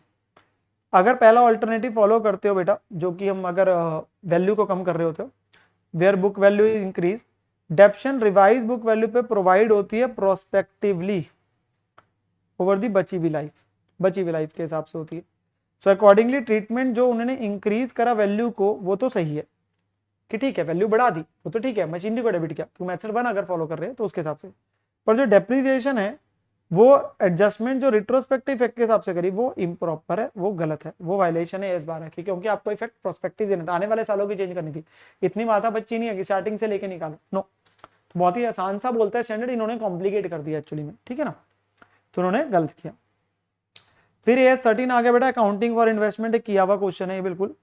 तो क्वेश्चन क्या है, गौतम लिमिटेड ने इन्वेस्ट किया शेयर दूसरी कंपनी के, इंटेंशन टू होल्ड उसने बता दिया हमारी शॉर्ट टर्म है, तो करंट इन्वेस्टमेंट है 30 नवंबर को 425 में, और साथ में उन्होंने ऑल्सो अर्लियर परचेज करा था गोल्ड भी और सिल्वर भी, ये पिछले साल में, मतलब काफी साल पहले ही हो गया। मार्केट वैल्यू ईयर एंड पे बेटा इन सबकी बता रहे तीनों की। एक्सप्लेन करो इन इन्वेस्टमेंट को कैसे शो करेंगे individually and in total in the books of the accounts इस साल के एंड में एज पर AS। तो बेटा गोल्ड और सिल्वर तो लॉन्ग टर्म होगी, उनको तो कॉस्ट पे दिखाना है, उनका तो अगर परमानेंट डिक्लाइन होता है तो आता है, वैसे भी उनकी वैल्यू बढ़ रही है तो वो तो कॉस्ट पे ही दिखेगा, प्रॉफिट तो रिकॉर्ड करना ही नहीं। और जो शेयर्स है वो शॉर्ट टर्म के तौर पे, तो उसका कॉस्ट और market value which ever is lower लगना है, तो कॉस्ट है हमारी कितनी 425 और मार्केट वैल्यू है 350, तो इसकी 350 फॉलो होगी, ठीक है ना। तो यहाँ पे शेयर्स का बेटा शॉर्ट टर्म पीरियड के लिए तो वो क्लासीफाई होगा आपके पास lower of cost and fair value, तो दैट इज 350, ठीक है ना। गोल्ड सिल्वर तो आपके पास जो है लॉन्ग टर्म के लिए तो वो किस पे दिखेंगे, एट कॉस्ट ही दिखेंगे, 8 लाख और 3.5 लाख पे, चाहे उनकी मार्केट वैल्यू बढ़ गई, तो जो उनकी कॉस्ट है 8 लाख और 3.5 लाख बेटा उसी पे आएंगे, और शेयर्स को हम कम पे दिखाएंगे 3.5 लाख पे, तो वही चीज आंसर में आपके पास में लिखी हुई है। अगर यहाँ पे ये नहीं बताता कि शेयर्स के केस में कि शॉर्ट टर्म पर्पस के लिए खरीदा तो हम दोनों ऑप्शन देके आएंगे, अगर शॉर्ट टर्म के लिए तो आंसर, अगर लॉन्ग टर्म होता तो कॉस्ट पे, unless permanent decline. Gold silver का तो साफ है वो लॉन्ग टर्म के लिए, ठीक है ना। शेयर्स में अगर नहीं बताता तो बेटा उस केस के अंदर में आपको फिर अपने पास में दोनों ऑप्शन देने पड़ते हैं। तो हमारे गोल्ड सिल्वर शेयर सारे की वैल्यूज इंडिविजुअली बता दी, और टोटल भी इन तीनों का टोटल कर दिया 15 लाख, क्योंकि उसने स्पेशली पूछा था भाई टोटल बता दो कितना, ठीक है ना। And then is your I think the last question जो है आपके पास में इस पर्टिकुलर का RTP का, that is AS 16 borrowing cost का स्पेसिफिक जो आ रहा है। सो वो क्वेश्चन क्या आ रहा है बेटा, देखते हैं।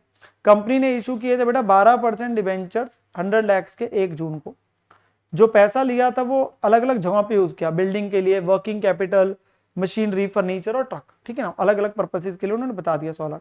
इंटरेस्ट इस साल का कंपनी ने एक्चुअली में पे कर दिया, वो निकल जाएगा कितना इंटरेस्ट है 1 जून से लेके, क्योंकि कंपनी ने आइडल फंड भी थे कुछ समय जो पैसा रेज किया तो वो FD में लगाया और उस पर इनकम कमाई 50। तो ऑब्वियस सी बात है बेटा, हम अगर फंड्स को अपने पास में ले रहे हैं जो अगर आइडल पर्पस के लिए, तो उसे टोटल इंटरेस्ट में से माइनस कर देते हैं। मार्च 22 में जाके कंस्ट्रक्शन फंडिंग बिल्डिंग की कंप्लीट अभी तक नहीं हुई थी और एक्सपेक्टेड है अभी उसे और 6 महीने लगेंगे, तो ये तो क्वालिफाइंग एसेट हो गया बेटा साफ ही साफ, क्योंकि अब ये बन रहा है, बनकर तैयार भी नहीं हो, बीच में नहीं है, मतलब इससे तो टाइम लगना है अच्छा खासा, तो इसका कैपिटलाइज होगा। मार्च 22 में मशीनरी तो install and ready for use है, फर्नीचर पुट टू यूज अभी कर दिया था, ट्रक अभी अगले साल में मिलना है अप्रैल में। बताओ ट्रीटमेंट क्या होगी ये 16 के हिसाब से बोरिंग कॉस्ट की हमारी। सबसे पहले तो इंटरेस्ट निकालो। तो बेटा इंटरेस्ट हमारा 21-22 है, तो अगर हम इंटरेस्ट देखेंगे 100 लाख पे 12% कितने महीने का सर, 1 जून को था तो साल खत्म हो रहा है तो 10 महीने का हुआ, तो पूरे साल का बनता बेटा हमारा कितना 12 लाख, ये हमारा बना 10 लाख रुपए। और 10 लाख में से भी 50,000 आपके पास जो आइडल फंड्स का आ रहा है वो माइनस हो जाना चाहिए, तो वो आपका इंटरेस्ट बन जाएगा। 10 लाख हमारा वैसे बनता था 100 लाख 12% 10 महीने, और 50,000 माइनस हो गए 9.5 लाख की ट्रीटमेंट होनी है। तो वही चीज आपके आ रही है कि टोटल बोरिंग कॉस्ट लेस अगर कोई इनकम है वो आपके पास होती है। तो अमाउंट जो कैपिटलाइजेशन वगैरह के लिए एलिजिबल होता है वो डिटरमिन होता है जितना एक्चुअल में खर्चा लगा ड्यूरिंग द पीरियड लेस कोई भी इनकम आ रही है अगर टेम्परेरी इन्वेस्टमेंट के, ठीक है ना। अब बेटा हमें क्या करना है, अब इसमें हमें depending on qualifying non qualifying, तो पहले वाला तो ऑब्वियसली क्वालिफाइंग है तो प्रोपोर्शनेट कर देंगे। अगर 40 लाख था तो आउट ऑफ 100 है टोटल इन सबका, 100 लाख की यूटिलाइजेशन ऐसे, उसमें से 40/100 किया तो वो तो कैपिटलाइज हो जाएगा, सारा क्वालिफाइंग है। बाकी सारे नॉन क्वालिफाइंग है, मशीनरी बनी बनाई खरीद रहे वो रेडी फॉर यूज है, फर्नीचर है, ट्रक है, वर्किंग कैपिटल है, सारे नॉन क्वालिफाइंग है। प्रोपोर्शनेट कहाँ चला गया, पीएनएल में। सो ये कैपिटलाइज होना है और ये कहाँ जाना है, पीएनएल में, ठीक है ना। हमारी यही एजम्पशन है कि मशीनरी जब खरीदी वो तभी रेडी फॉर यूज थी। Same for the furniture, truck और वर्किंग कैपिटल तो वैसे वही है, तो यही आ जाएगा ऐसे क्वेश्चन में। बट बेटा हमेशा ही होता है डेफिनेशन जरूर दे। क्वालिफाइंग एसेट क्या होता है, asset which takes necessary substantial period of time to get ready for use. और बोरिंग कॉस्ट जो डायरेक्टली एट्रीब्यूटेबल इसकी होती है क्वालिफाइंग की वो कैपिटलाइज करी जाती है, और ये आपके पास अदर जो बोरिंग कॉस्ट होती है नॉन क्वालिफाइंग की वो खर्चा हो जाता है।